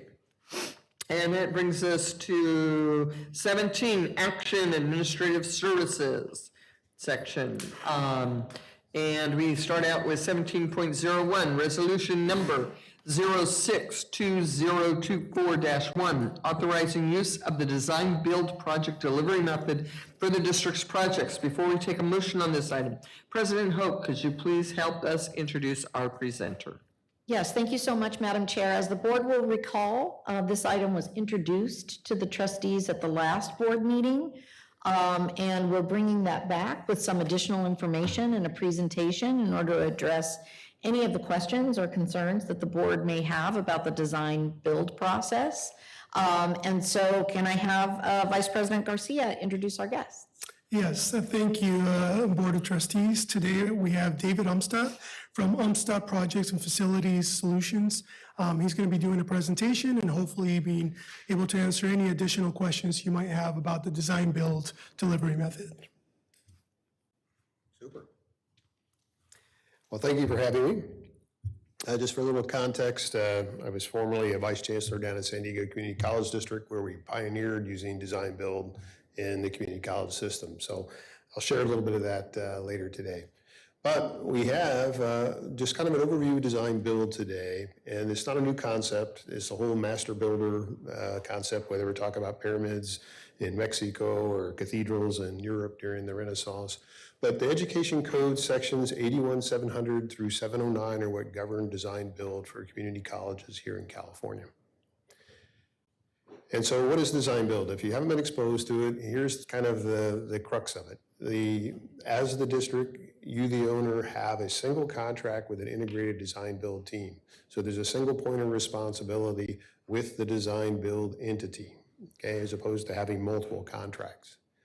So if we were to look at traditional design bid build here on the right versus design build, you can see that you typically have contracts with a design professional who would be your architect of record for most of your types of projects, and then you would have a general contractor. And sometimes the challenges end up happening is that you can see that there are three parties here, and sometimes the owner ends up being the referee. Under a construction management multi-prime or multiple prime delivery method, you see that you have even more boxes of players involved here. You still have the design responsibility. You have a construction manager that you've retained to help you along the way. And then you have multiple prime contracts with various trades, and they in turn may have some subcontractors. So from an administrative standpoint, there's a lot that goes into that. So where's design build authorized here in the United States? Essentially everywhere with the exception of North Dakota and Iowa. Okay, and here in California, you can use design build as well as progressive design build, and I talk a little bit about that in more detail in a minute. So this slide's a little busy. There's an acronym up here, the CPIC, which stands for Construction Put in Place. So for non-residential construction in the United States between 2017 and 2021, there's about $3.4 trillion in construction, and 42% of that was delivered using the design build methodology. And the predictions, this is a study from FMI, which is a corporation, which is kind of a think house. And between 2022 and 2025, they're anticipating $4.1 trillion put in place, and 46% of that being delivered via design build. So a lot of people doing it. This data is a little dated, but it goes back to a study that was done by Penn State researchers for the Construction Industry Institute. Have an integrated team as opposed to throwing it over the fence, reduced change orders, and a perceived reduction of risk. So those are some of the reasons why owners typically think that design build might work for them on a particular project. So what does that look like in a graphic format?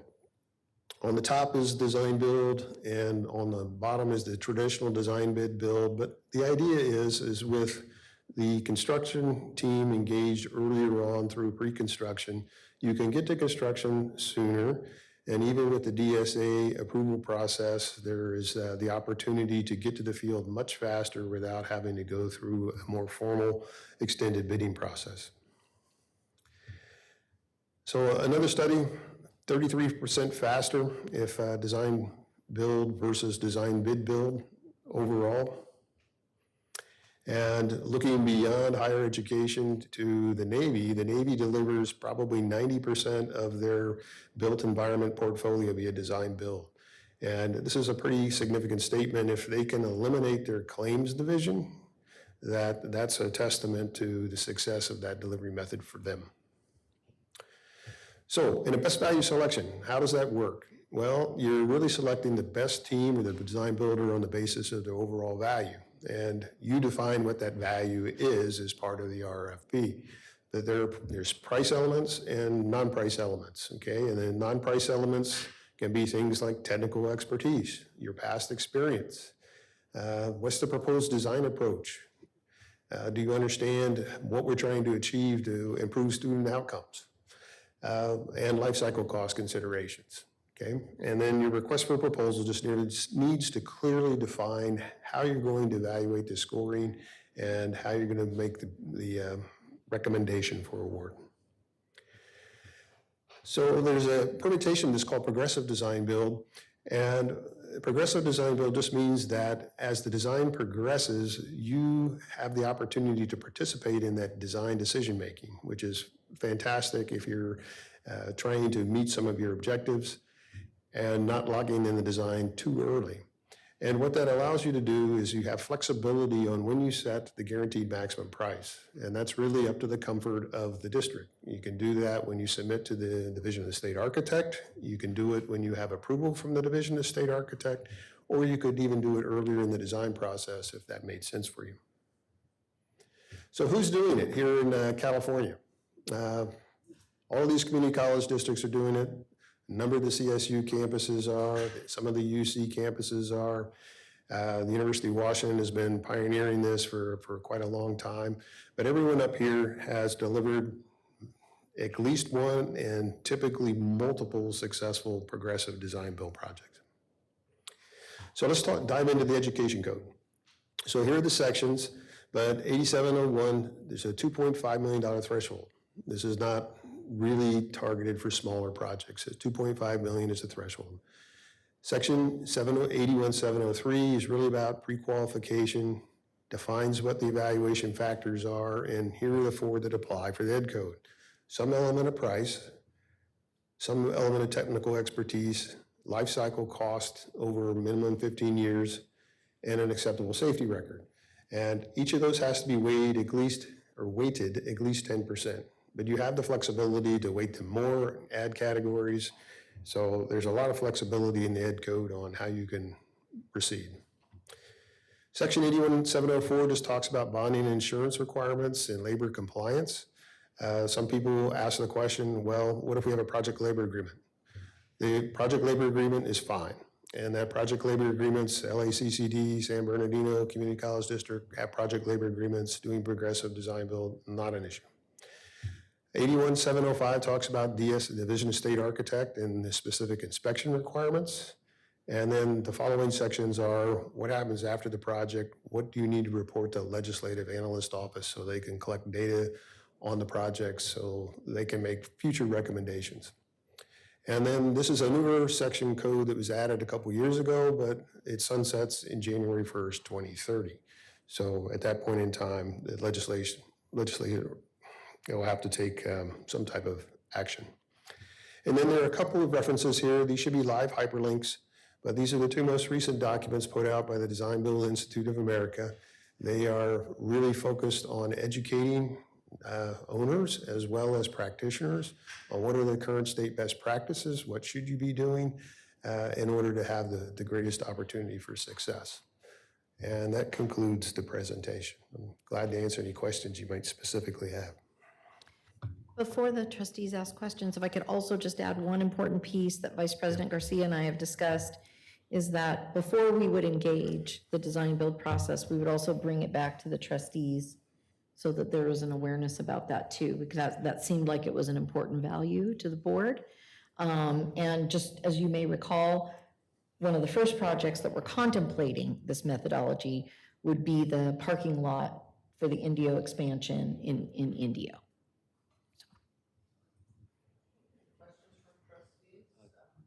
Yeah, thank you for that.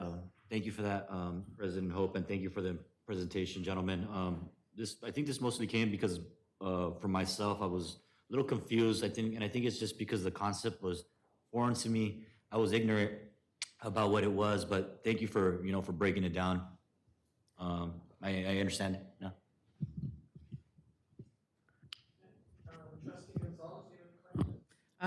Just one, I know, and this is really good, thank you as well. I had to educate myself after the last board meeting. This might already be in there since I see that labor is taken into consideration, but do we have would that include a community workforce development agreement as well? Does this model include that? So contractors using the apprenticeship? You have the flexibility of actually calling that out as a special, a specific requirement if you want as part of your selection criteria. But I think that's really incumbent upon the board to adopt some kind of a policy with that community workforce agreement, and then that can be integrated into the actual selection criteria. I think that would be something for us to consider, being that we're looking at construction management and also working closely with the building trades. That was the only question that I had. I think it would be a great opportunity for the youth here in the Coachella Valley. Madam Chair. Yes, from my municipal experience, I'm very familiar with design build. I'm glad to see us bringing that to the educational arena here specifically. I think it'll make a difference. And yes, you do have the flexibility of designing exactly how you want it to go with all of those specifications. So this is a good thing. Thank you very much for the presentation. Thank you, Trustee Oden. Student Trustee Robles, do you have any questions you'd like to ask? I don't have any questions. I just want to acknowledge what Trustee Gonzalez mentioned of involving some of the community and having the college's efforts in teaching the youth construction management to be involved in the process. And it's something that can be a lasting symbol of education and your projects and just the community in general. So I want to acknowledge that because that's pretty powerful.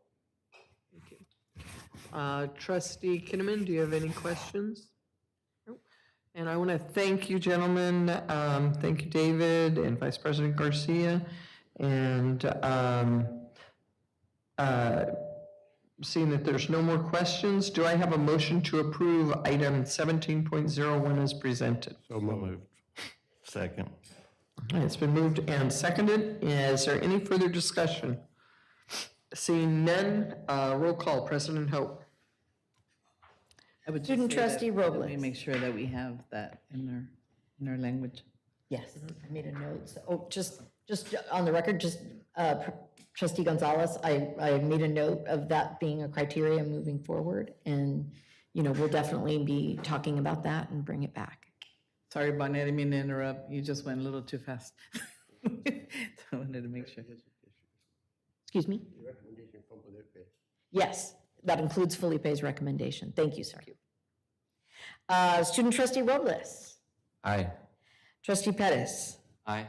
Trustee Oden. Aye. Trustee Kinnaman. Aye. Trustee Gonzalez. Aye. Trustee Stefan. Aye. Motion carries. Thank you. This is, we're up to item 17.02, resolution number 062024-2. Do I have a motion to approve item 17.02 as presented?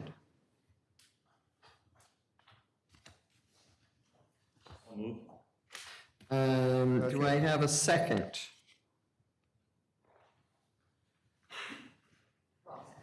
Oh, Ron seconded. Okay, thank you. And is there any discussion?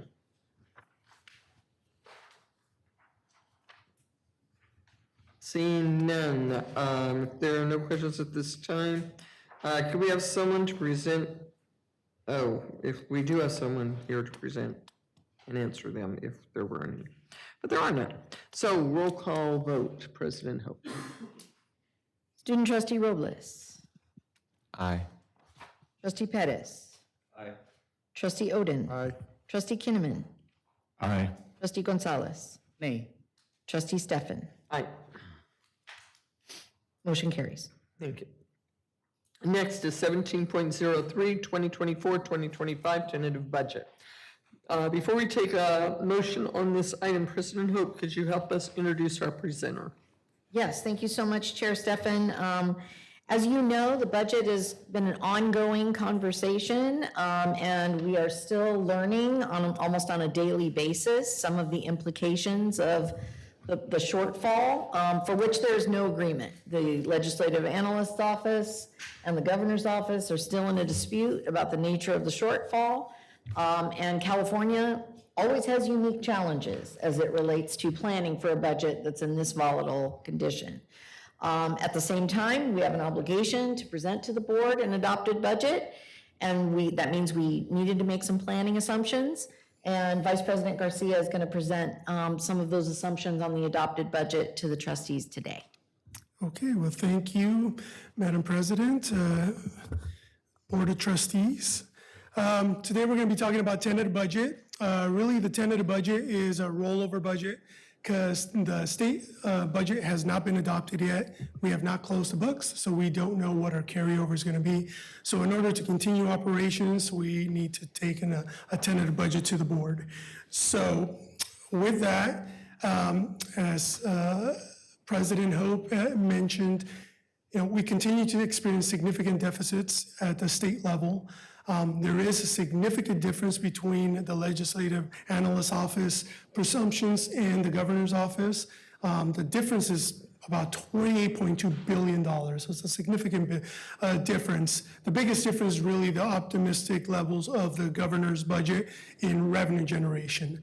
So as you can see here, currently our budget deficit increased to $44.9 billion. There was an early action plan taken by AB 106 in April that actually reduced that deficit by $27.6 billion, leaving $26.6 billion as far as to address the deficit for this current year.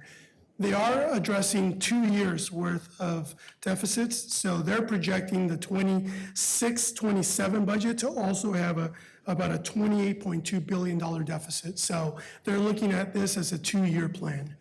Some of the things that are affecting the economy is basically the shortfall in income tax and sales tax, which is our EPA funds, shortfall in property tax revenue.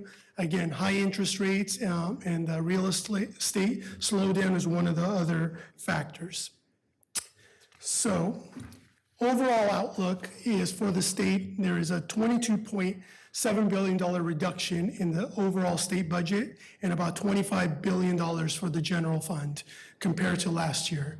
Some of the early action shortfall mitigation strategies that I mentioned before, as you can see here, are reduction in primarily one-time funds, state reserved withdrawals. Originally in the January budget, they were going to be withdrawing about, I want to say about $15 billion from that. What they're doing now is actually only withdrawing $4.2 billion for next year and $8.9 billion for 26-27. Some of the other things that they're doing is borrowing deferrals. That's one of the things that the community colleges are going to be really affected by. And they are shifting costs out of the general fund into other funds. And as I mentioned last month, they are actually deferring some of the increases to the UCs and the Cal States for close to $500 million, which is about 5% for that system. So, as I mentioned, there's significant deficits in the state budget, but the actual budget for community colleges focuses on stability. So there's no major reductions for now to our programs and services. You know, they're really drawing from our reserves and operational savings. Some of the ongoing investments they have, there's slightly overall a 2.2% increase from last year, and really no change to the general fund budget.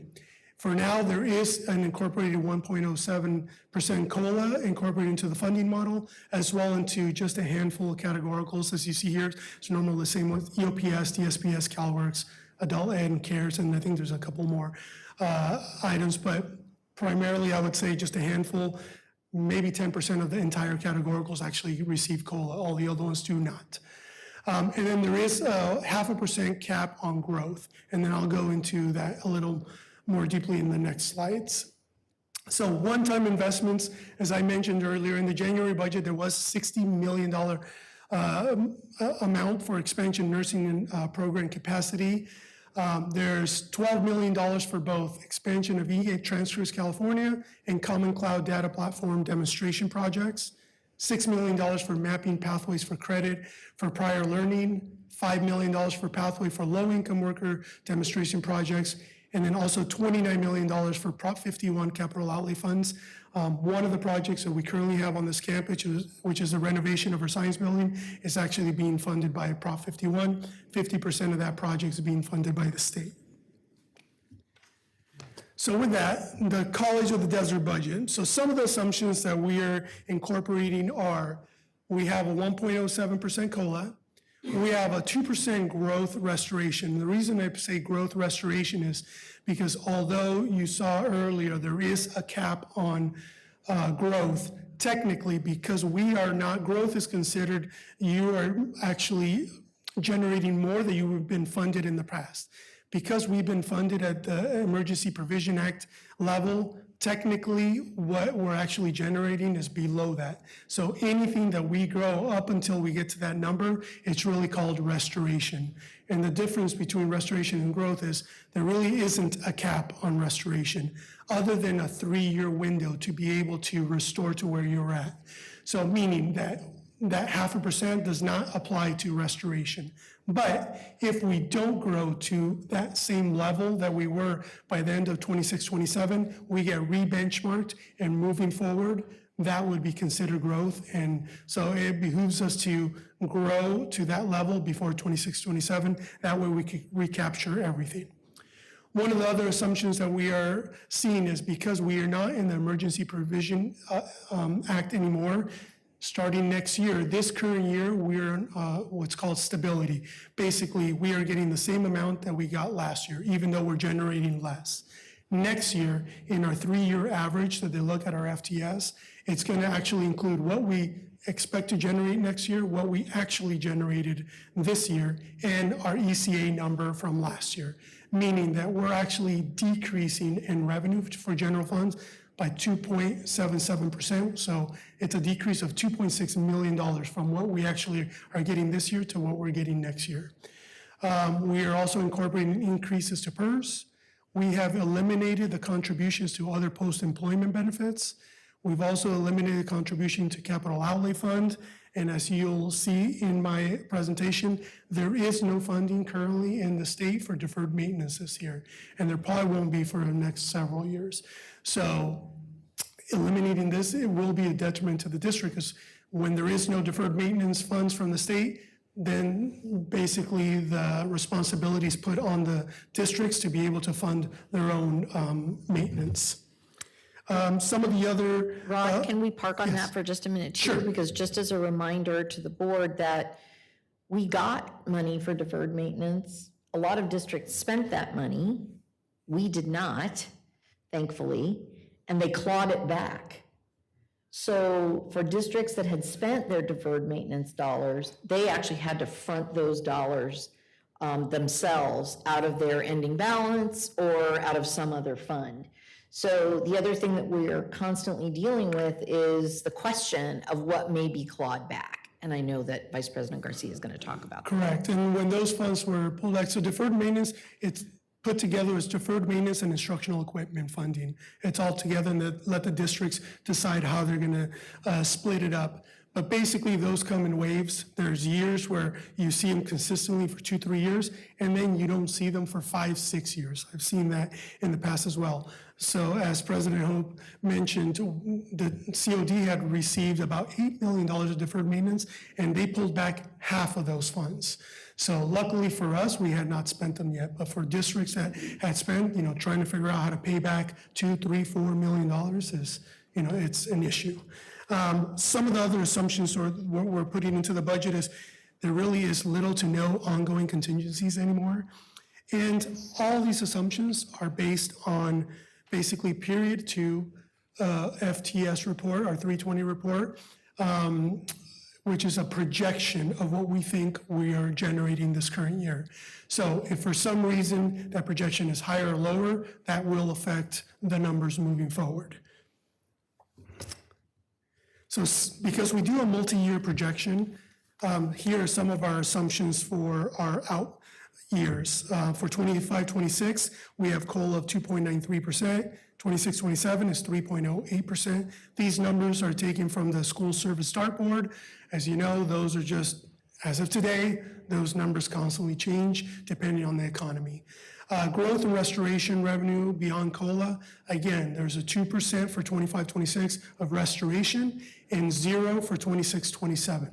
So the reason that I put 2% for next year and 2% for 25-26 is actually to maintain the middle college and center status for 26-27. So I'm assuming we will grow 2% this upcoming year and 2% in 25-26 just to get to that 10,000 FTS that we need to get. So in order to maintain middle college, we need to, by the end of 25-26, as a district, have 10,000 FTS. If we don't, that means we slip to a small college status, which is a difference of about $2.2 million. And if we don't reach by 25-26 1,000 FTS at Indio, that will basically eliminate our center status, and that's another $2.2 million that would be taken off the table. So my assumptions at this point in time is that we are gonna meet those goals and that funding will be there. For the out years, no change in STRS, and also PERS rates projected to increase slightly based, again, on school service dartboard. So here is really a very high level picture of our general fund. So you have unrestricted and restricted. We have technically balanced the budget based on all the assumptions I just mentioned for the unrestricted. The $1 million deficit you see there is because we also budget carryover funds. So basically, we're allocating $1 million of carryover funds for our program review requests, as well as the institutional support. So that doesn't mean that we're going to spend $1 million. That's just an earmark at this point in time. And then as you can see, for restricted funds, we just have a slight surplus. So here you see the 23-24 column. This, again, is estimated as of May 31st. These numbers obviously do not incorporate all our current expenses for this current year because we haven't closed the books yet, nor have we incorporated all the revenue we're going to receive. But it does incorporate the potential deficit that is currently on the state books for $3.3 million. So this is just an estimated ending fund balance for 23-24. But one of the things that I want to just show, and then you'll see here the next column is 24-25, which is basically just what you just saw on the previous slide. But we have to understand, based on the conservative budgeting that we did last year, we were actually able to not only absorb this $3.3 million without it significantly impacting our district, but we're also absorbing the $2.6 million decrease in revenue for next year as well. But moving forward, if we do not start generating growth, We're going to have to also look at some of our operational decisions, because as you can see here, passing through COLA, and what's incorporated in that is also step and column increases, about 3%. You can see that there's significant deficits in the out years if we don't grow, because at 25-26 has a 2% and 26-27 has 0% growth. So these numbers would look a lot better if we grow. If we stay stagnant, this is what it would look like. If we drop, it'll actually get worse than this. So I just want to make sure that we understand the significance of what we're actually already absorbing as far as cuts. And to that end, you know, that we have, since we have so little contingency left, and the window is also closing in terms of the time frame for us to start growing back and get out of stability, that's why efforts like enrollments at our Juvenile Justice Center, that's why dual enrollment, that's why transitioning some of our incubated programs in PACE, like phlebotomy, into non-credit. That's why all of those things are important in terms of the board's support for those activities. Yeah, and earlier I mentioned the 3-year average for FTS. So truly, a 3-year average is only for credit FTS. All other FTS like CDCP, non-credit, incarcerated, actually those do not fall on the 3-year average. So if we grow those significantly from year to year, we're able to capture that without weight in the 3-year average. There's a con to that as well, because if you drop in those, then you don't have the 3-year average to be able to absorb that. But that is one of the opportunities that we can have to significantly grow without having to weight it, average it throughout 3 different years. So some of the highlights, we have significant state budget deficits. Funding for K-12 and community college remains stable. That's one of the things that we have to be very careful about is normally you don't see many changes from the May revise to the adopted budget in June, because really we were the only agency in the state that was really not touched. I can guarantee you when the May revise came out, there was heavy lobbying by every single state agency saying, why not K through 14?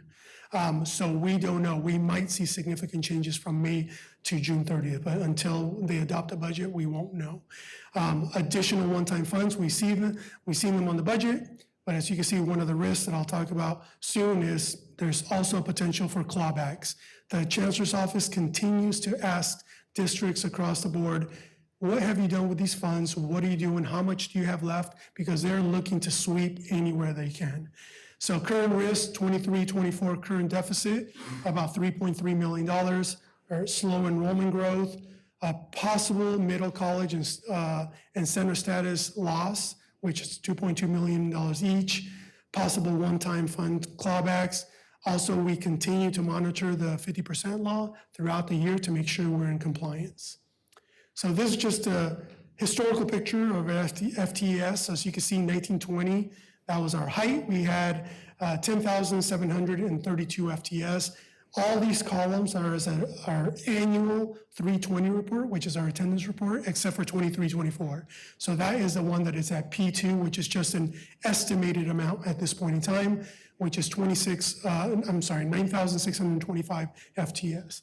So as you can see, if we land there, we are still about 1,100 FTS short than we were in 1920. So even if we would grow to that 10,732 in 24-25, which is unlikely, we would actually, because of the 3-year average, have to grow more in order to actually have that number. So I just wanted to, so everybody can really see what the big picture, what we've actually historically done in this institution. So with that budget process, today we're here to adopt the tentative budget. Again, it's a rollover budget. Hopefully the governor will sign the proposed budget for the state in June 30th. July moving forward, there's going to be a lot of trailer language for this budget. And then in September 20th, we'll be back here at the board once we close the books and we know what the state budget actually is to adopt our final proposed budget.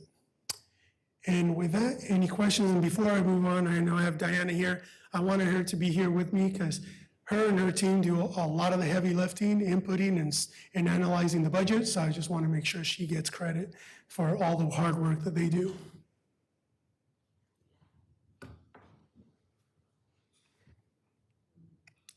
Madam Chair. I do have a couple questions. First, I'm wondering, are the faculty aware of this information?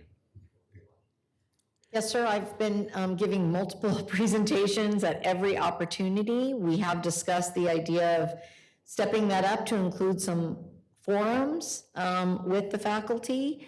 I do think there is a level of maybe naivete or denial about where we realistically are.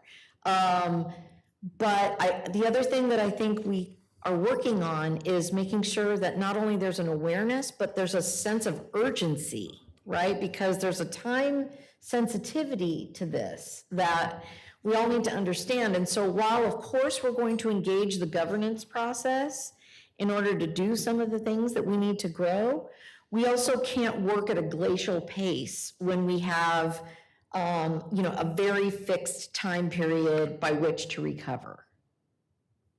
Well, I ask that because I really feel a sense of urgency on this. This is bleak. It's very bleak. And the loss that we can experience if we don't accomplish our goals. So I think we need everyone in the college to really work on these things that we're talking about. Is this the experience, do you think, of all community colleges since the pandemic? Not all. So about 10 districts in the entire state are actually growing. So most are either stable or in decline. And I think one of the misconceptions when we see state budgets and we see even the past few years, even if there's a lot of money in the budget, even if there is, you see a fruitful budget, if we're not generating what we need to generate, it doesn't matter how much money is out in the budget. right. Because if we don't generate it, we don't get it. So that's one of the key components too. Don't get me wrong, I'd rather have a budget like this where they're not cutting, because then that's just even worse for us. But we have to understand that we need to actually generate in order to capture those revenues.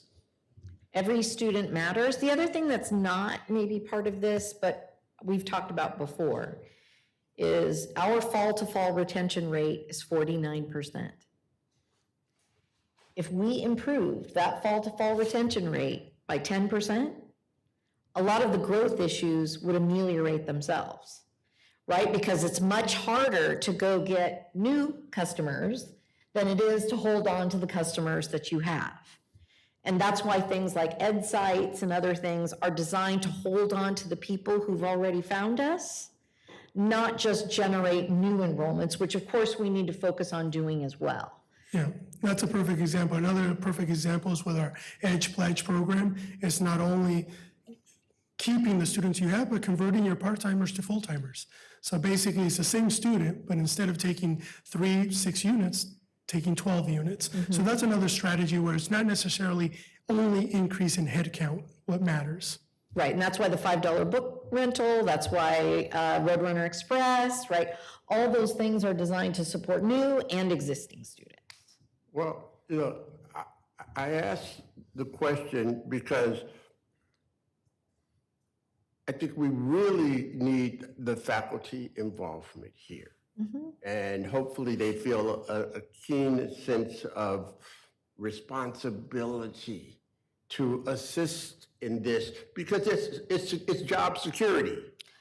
I will tell you that Vice President Martinez Garcia and I have literally sat in meetings with our associations and said, we are trying to save your jobs. And so I think we've been pretty blunt about the impact. But what I hope doesn't happen is that people don't start to get serious about it until they start to feel it. Because that's close to where we are. Well, we always have a budget crisis. And that's what concerns me is that people might be saying, oh yeah, we get out this hoopla. But when we look at the FTEs that will be necessary, I mean, we had these beautiful buildings in Indio. We got to make sure that these buildings are filled. That's correct. That's right. As one final question, on the deferred Post-retirement benefits? Oh, the deferred, Deferred the maintenance? deferrals? Deferred Deferred maintenance. Okay. What projects do we have in line that are going to be even more challenging for us to address if we've used half of that money? Well, deferred maintenance is not only on specific projects. So, for instance, we have the camera project that we've talked about. That's they're not only just scheduled projects. There's also reactive projects. So I know last summer we had an underground leak on campus that we had to address. And when you have an underground leak, as you know, you don't know where it's at. So one small accident or one small thing. Or a storm? Yeah. Hurricane yes, Hillary? Could be $1 million, easy. So we do have a lot of projects in line, working with our director of M&O and our bond staff. But like I said, they're not all just, that funds aren't just for only planned projects. They're also for when emergencies come up, and we're an institution that's over 60 years old and things happen. Yes. Any other questions? I guess you can plan for the worst and hope for the best, right? Yes. I know everybody's watching closely, but I do appreciate all the efforts, that are being made, especially in ensuring that the courses that people need are available when they can take them. I don't think we have that luxury anymore of saying, well, there's only spaghetti on Tuesdays, so if you want a cheeseburger, too bad, right? That just world went away, and I think it's hard because I think during the pandemic, there was a lot of flexibility and freedoms, and I think everyone, in a lot of different sectors kind of said, oh, this is great, right? We all have protections, and now it's like they pull the blankets off and you're like, yikes. So I do appreciate all the efforts, and thank you for all the work that you do as well. Thank you. Any other questions from board members? Seeing none. I want to thank you, Vice President Garcia and Diana, for all the hard work in putting this together and presenting it to us in a way that makes very good sense, even though we don't appreciate it very much, probably. But we do appreciate the fact that you went to all the hard work to present it to us and that you're keeping us informed on this. And hopefully we can help out by making sure everybody understands what's going on here.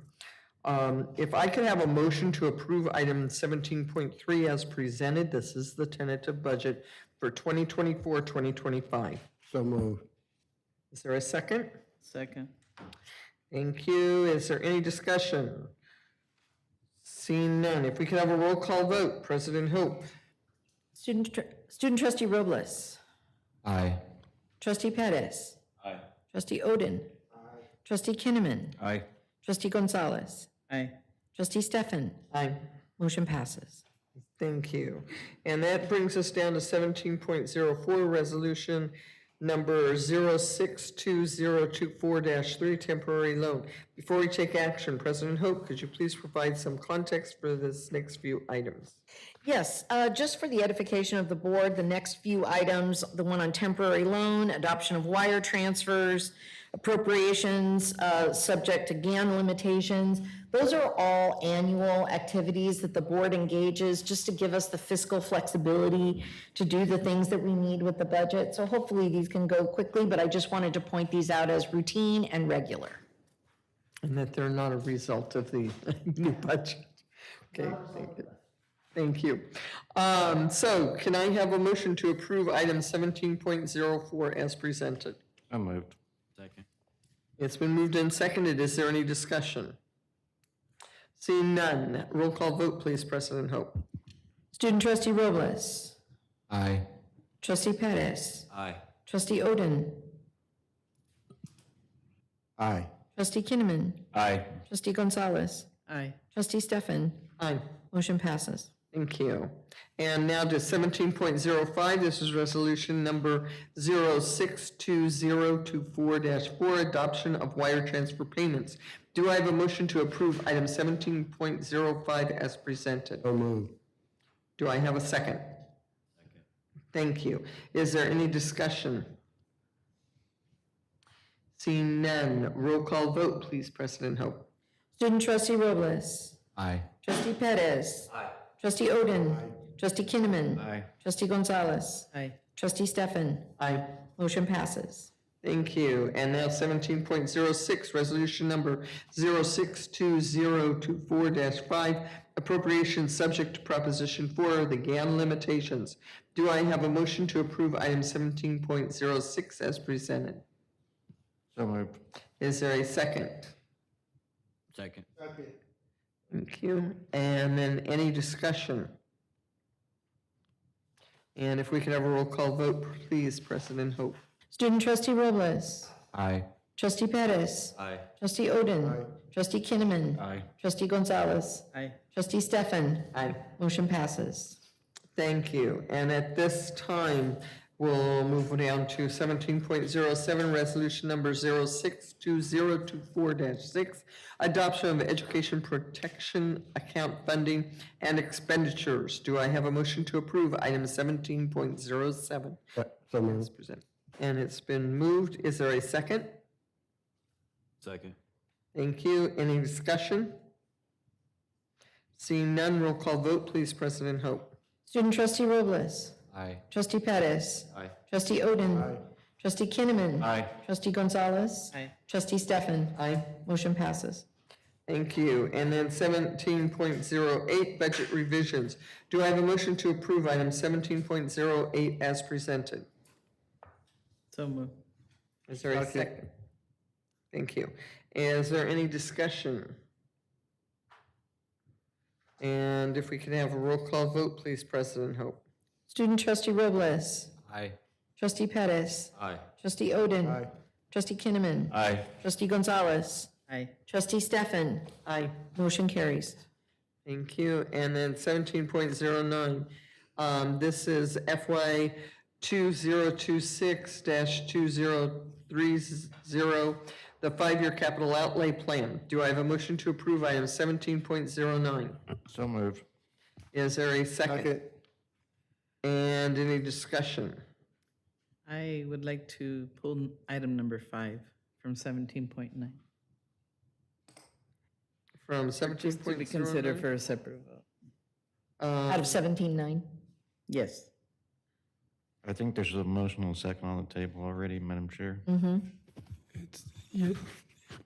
Okay, let's see, this is item 5. Carlos, assistance?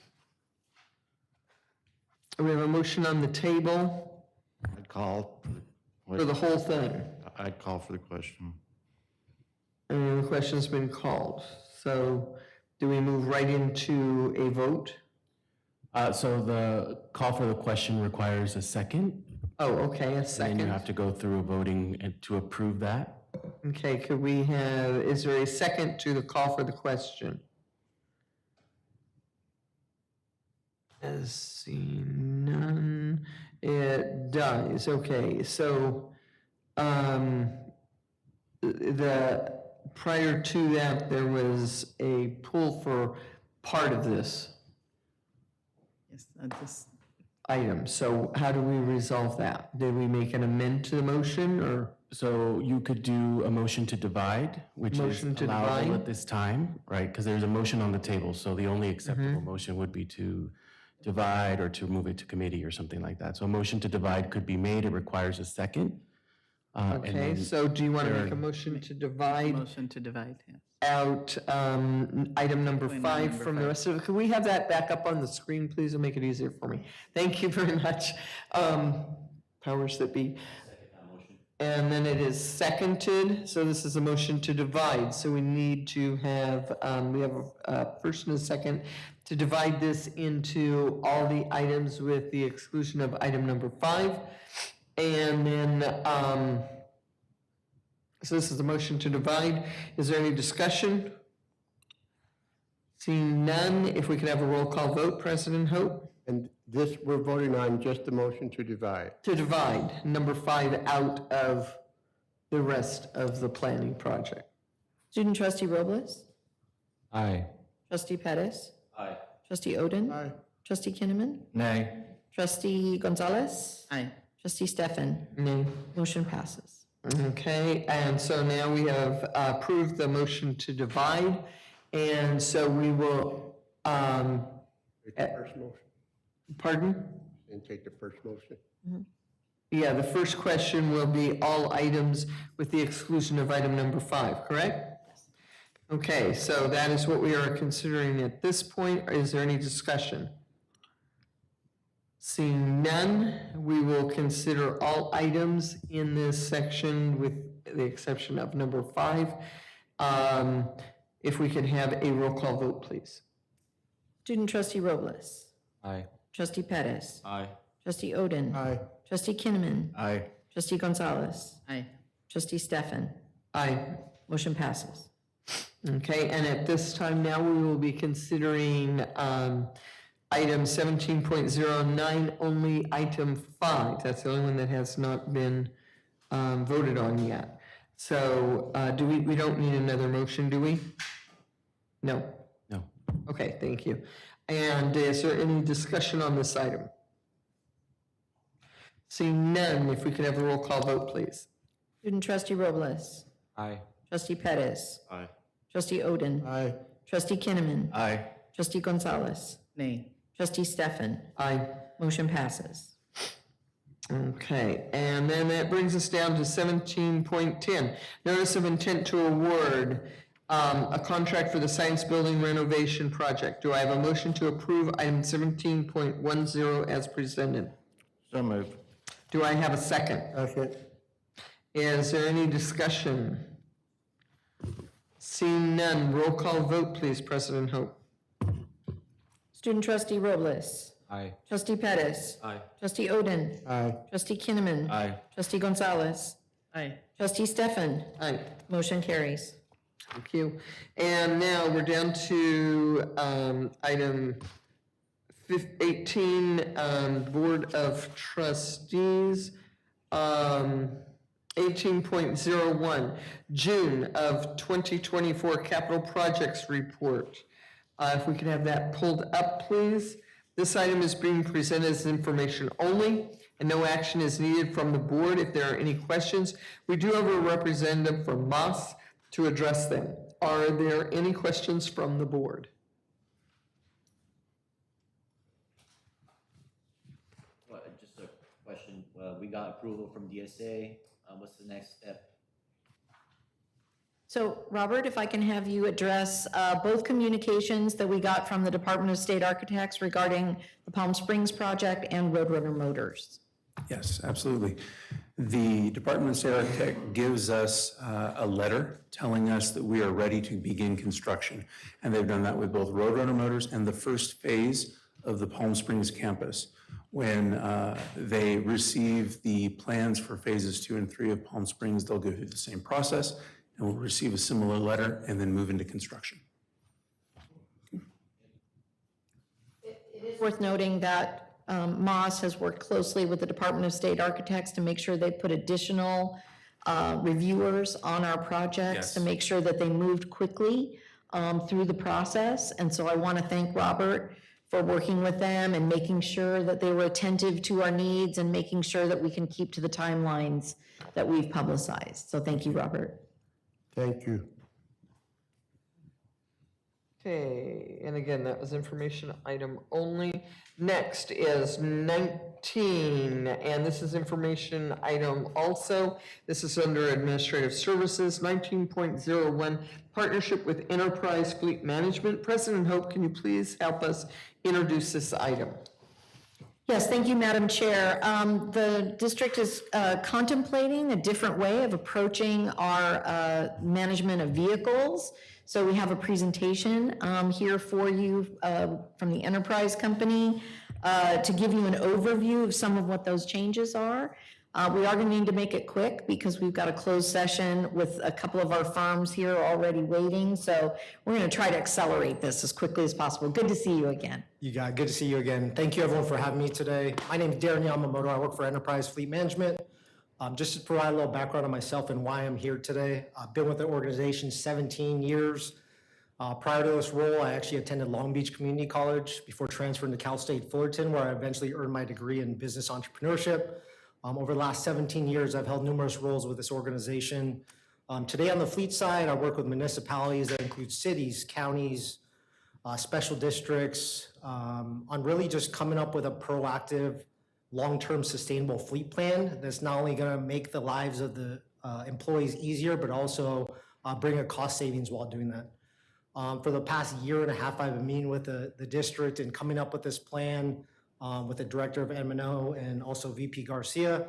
And more importantly, over the last 6 months, we refined this plan to put in an analysis that shows that we can bring cost savings to the district while making their lives easier. So today we're going to talk about some of our current partnerships. You're certainly not the first district to consider this option. We'll talk about our programs and what they entail. We'll talk about the lease structure, and then finally we'll review the analysis. So today, some of our current partners are up on the screen. City of Palm Desert, where we're currently in, is actually one of our existing partners. We also have Coast Colleges, San Mateo Community College, and Merced College as well. One of my proudest achievements in my 17 years is actually bringing on my alma mater about 8 months ago, Cal State Fullerton, under our program. And I also brought on the Morongo Band of Mission Indians just down the road from you about a year ago. We currently do have cooperatives that we are awarded contracts for, including E&I, TIPS, and Sourcewell, which you can also piggyback off of. So some of our programs we offer, we like to look at it as the birth of the vehicle to the death of the vehicle and everything in between. To put it simply, you let us know what types of vehicles you want.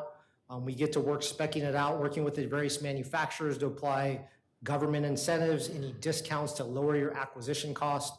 We're gonna handle the license, title, registration. If there's any recalls, renewals as they go, we handle those as well.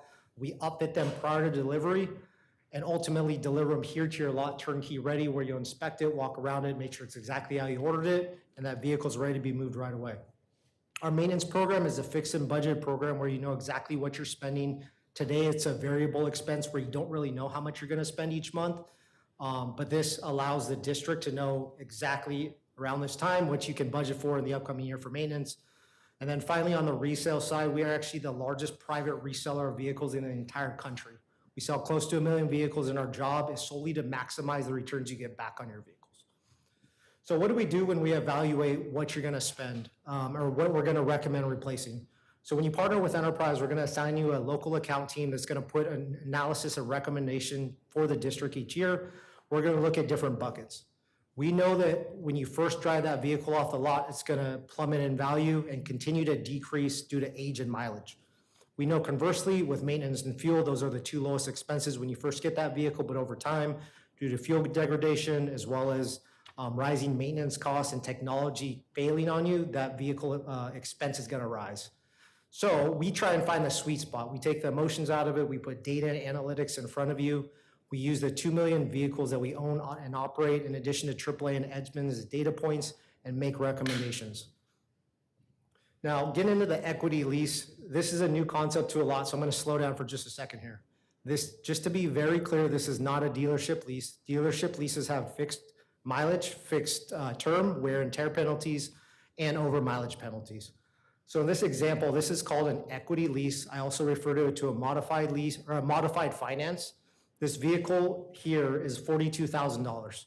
If you were to finance this vehicle on your own on the right-hand side, you're gonna pay $875 a month for 48 months. On the left-hand side is the enterprise model or equity lease, where we take the same $42,000 vehicle, we write it down to a $10,000 balance. We know after 4 years, we're not gonna need to spend or pay off the entire $42,000 because we can sell it for much more than that.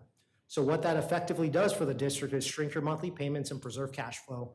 And in this example, it's $667 or just over $200 cheaper per month to operate this vehicle. Now, after 48 months, when we go and sell this vehicle for $22,500, we use the proceeds to pay off the $10,000 that's owed on the balance, and the $12,500 is the district's to keep as equity. Now, if we get more than that, if we get $32,500 in a strong resale market, the district now has $22,000 worth of equity. We do not keep over that. You get to reap the benefits of us getting more for that vehicle. In addition, there's no wear and tear penalties. There's no early termination penalties. And really, this contract with Enterprise is month to month. We live and breathe customer service, and we like to show our value to our partners, and we still don't lock you into a long-term commitment. So our partners don't feel stuck in a contract or stuck in vehicles, and there's also no early termination fees. So if you want to find ways to get out of it, you certainly can. Now, although the vehicles today are doing their job, they're getting your people from point A to point B, the more underlying concern for me is the safety of your people. Today, of your fleet of vehicles, 15% predate 2007, where they implemented front and side crash test airbags, as well as anti-lock brakes. 35% of your fleet predates 2012, where they implemented lane departure warnings and electronic stability control, which most people in the auto industry think of that as the most important invention since a seatbelt. And 42% of your fleet predate 2017, which now comes standard with forward collision warning and blind spot warning and rear videos in the vehicles. So, getting into the analysis, we did a couple things. Between VP Garcia and your director of M&O, we've modified, changed, adjusted this plan multiple times to make sure it fits what the district is looking for. So the orange bar, just to be very clear, is the barometer of what the district is doing today. You're purchasing between 2 to 3 vehicles per year. You have 26 vehicles that you own today. You're spending about $32,000 maintenance, $61,000 in fuel, and all in, you're spending just short of $200,000 per year on those 3 items. If you look at the first line under that in year 2024, we're actually going to move 11 of those vehicles to a leasing program, which will come out to approximately $112,000 on 11 lease units in year 1. We're going to sell off your existing fleet to help utilize the equity to fund this program, and it's organically going to decrease your maintenance and your fuel expense because you're now operating more fuel-efficient vehicles. We're going to continue to do this for the next 5 years until your fleet is fully implemented onto a leasing program. And you can see from the lease, maintenance, and fuel perspective, it's going to stabilize the budget so you know exactly what you're going to spend each year. All in, over the course of the next 10 years, we're going to save the district just over $116,000 by implementing this program and utilizing the equity lease to fund these vehicles. One thing that's not noted, I did say 26 vehicles, and I understand it shows 29. One thing that we've decided to do between VP Garcia and your maintenance director is we're actually adding 3 vehicles, 3 15-passenger vans that's going to be utilized by the district for both your athletics department and other departments that can utilize those vehicles. So although it says 29, you do operate 26 today, but those do incorporate the 3 additional vehicles that are not present today. How was that for speed, President Hope? I was actually 2 minutes shorter than when I practiced. So. Thank you so much, and I'll open it up to any questions you may have. Okay. So thank you, Darren and VP Garcia. This item is for information only. Does any board member have any questions? That was pretty thorough. So the goal is to bring an action item next month. Yes. To enter into the program with Enterprise. As you saw from Darren's presentation, this is going to be a phase-in approach. And at any time, if today, 10 years, 20 years from now, we want to leave this program, there's always an option to buy from the lease. So we are not stuck into this program forever. And I think in addition to the cost savings that we've discussed, which is important, it also improves the fuel efficiency, as Darren mentioned. Safety. And safety for our employees and our students who are in those vehicles because they're newer, they have better safety features. So that's a real added benefit as well. It allows us to really have vehicles no older than 5 years old at any time, and also be able to expand our fleet. As Darren mentioned, we're adding 3 passenger vehicles. Normally, those vehicles would, if we wanted to buy them, cost about $80,000 a vehicle. So it's very prohibitive for us to just say, hey, let's buy 3 15-passenger, because then we have to come up with $200,000. We'll bring this back next month for the trustees' consideration and vote. And Darren, thanks for coming out and giving us the presentation. Absolutely. Thanks for having me, everyone. Thank you very much. You always go. Yeah. And if any trustees have any questions in the next week or so, if you could get them to Armando or President Hope, we'd appreciate it so that they could be included in next month's report, action items so that we could have those addressed in advance. So please, let us know if there are any questions that come up or that you think of. Okay, the next item is 19.02, Investment Report, January 1st, 2024, March through March 31st, 2024. This item is being presented as information only and no action is needed from the board. If there are any questions, we can address them. Are there any questions from the board? you come up with any again, please address them to Armando or President Hope so that we can get those answered as quickly as possible. Again, number 19.03, Citizens Bond Oversight Committee, the 2022-2023 Annual Report. This item is being presented as information only and no action is needed from the board. If there are any questions, we have John White available to address them. I believe John White's still in the room. Yeah. Okay, are there any questions from the board? Yes, I have a question. Okay. Please, John, if you could come up to the podium. And Trustee Oden, go ahead. Good afternoon. Good afternoon. I know that there were some concerns that the bonds were inappropriately used at some point in time. I'd just like some clarification. I saw in the report what it said, but I think it's important for the public to hear it. Yes, Trustee Oden, and thank you for the opportunity. The district is extremely proud that for the 19th year in a row, our audits, audit findings, or actually there were no findings for audits, our successful audits now 19 years in a row with nothing required and everything we were told were consistently one of the strongest, cleanest audits that our audit firm has come across. And so I know that the chair of the committee, if she were here today, she'd be very pleased to share with you. She's a former auditor herself, and we've been extremely great in that regard. My question. Thank you. Okay. Again, if you have any questions, please address them to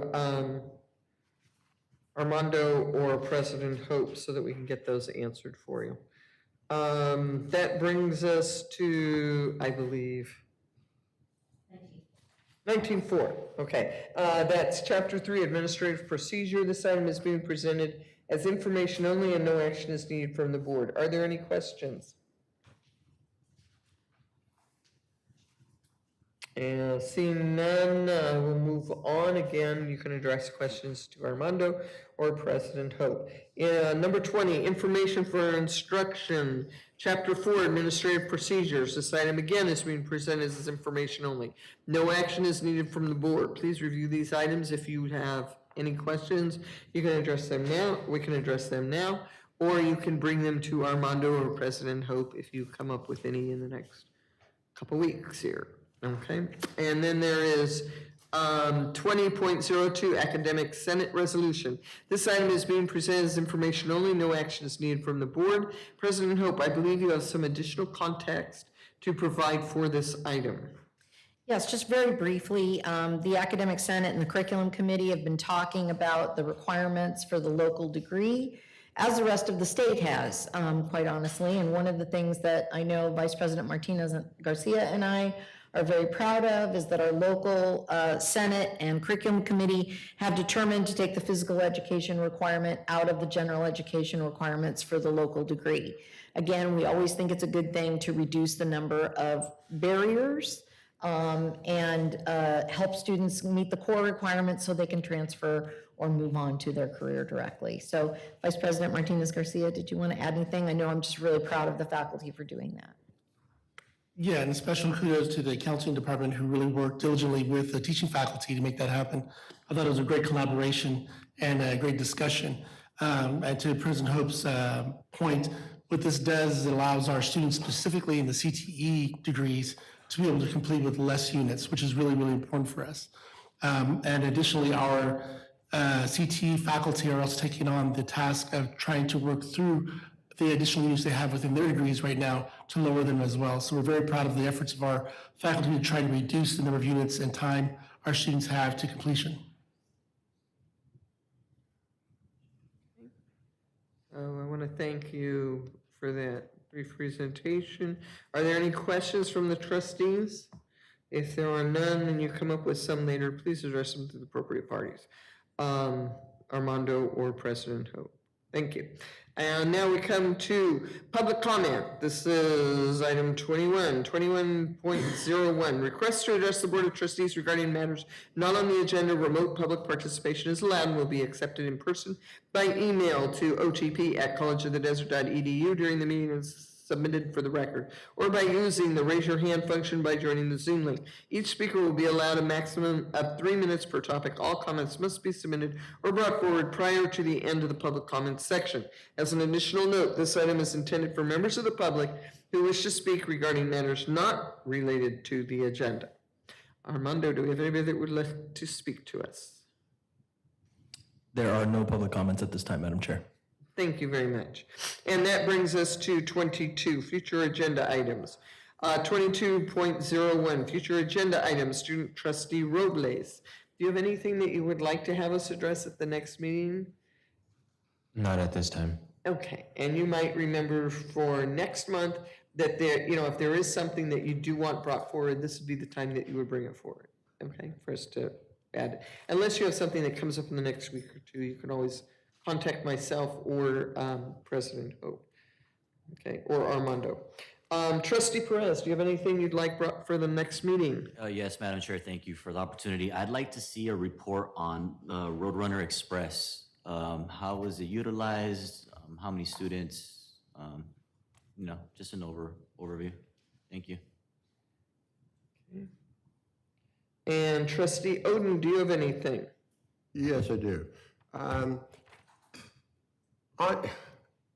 The way the agenda is designed, I'm wondering if we could, for people who are retiring, not put them in the consent in that way so that we can, people who've worked here for 30 years, I don't think we'd want to do it in consent. I think we want to acknowledge their work. And recently we had Laura Graff and Martin Aguilar in different classifications, but they were a part of this institution, and recognizing them, I think, is important. I think I'd like to talk about, at some point in the future, LEED certification and the advantage of it, since we're trying to accomplish that on so many of our campuses. And in the programs that were put forth by the faculty and the union, differentiate between new programs and classes. I think that's really important because the EMT had a long list. So that had to be a new program, but it didn't really identify it specifically as a new program. But physical therapy, nursing, child development, and the importance of course deactivation. Some courses are just out of date. And we need to know what, I think it's a good thing that we're eliminating them. We don't necessarily have to identify them, but the fact that we do. And on the equal opportunity plan, I've been here a long time, and some things have changed drastically, and others not so much. When I was examining the data, and especially when it comes to African Americans, Pacific Islanders, and Native Americans, all of those groups have organizations within the community. And it's not that we did poorly on the applications, but somewhere between the applications and the hiring, there's a problem. And I think we need to identify what those problems are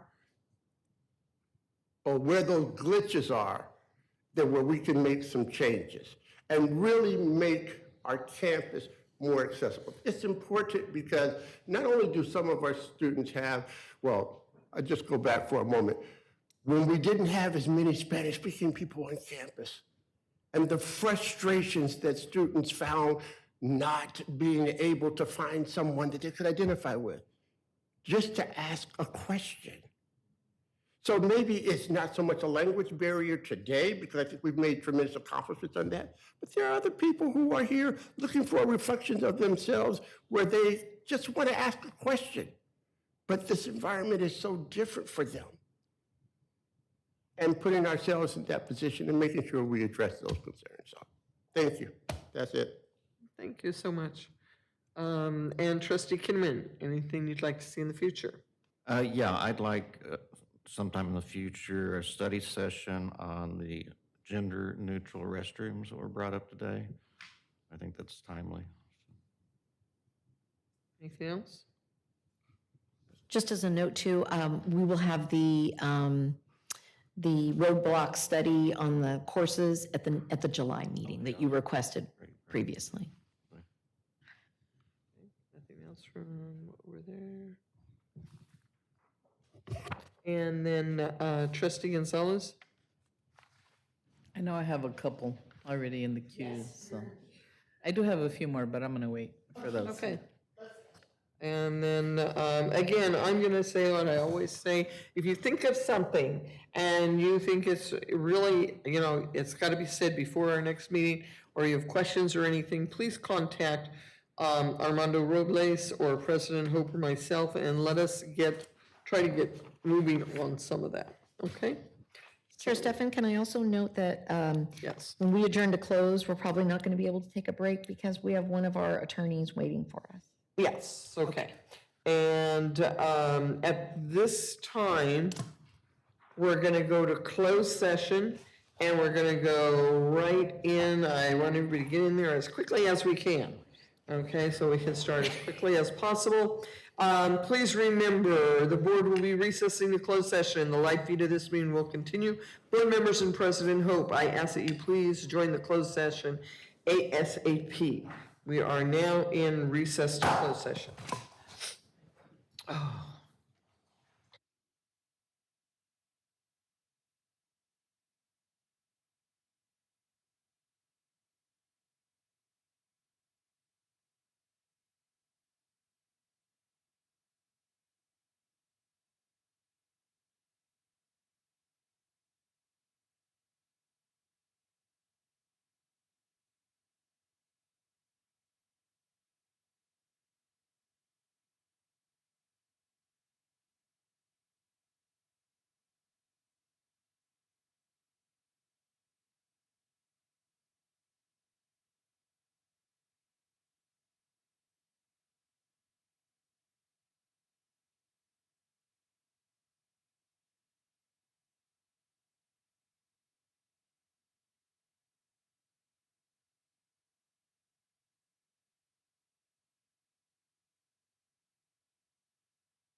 So at this time, we are reconvened to open session at 4:08. We have nothing to report out from the closed session. And if there are no objections, I'll now adjourn the regular meeting of the Desert Community College District Board of Trustees at 4:09. Thank you.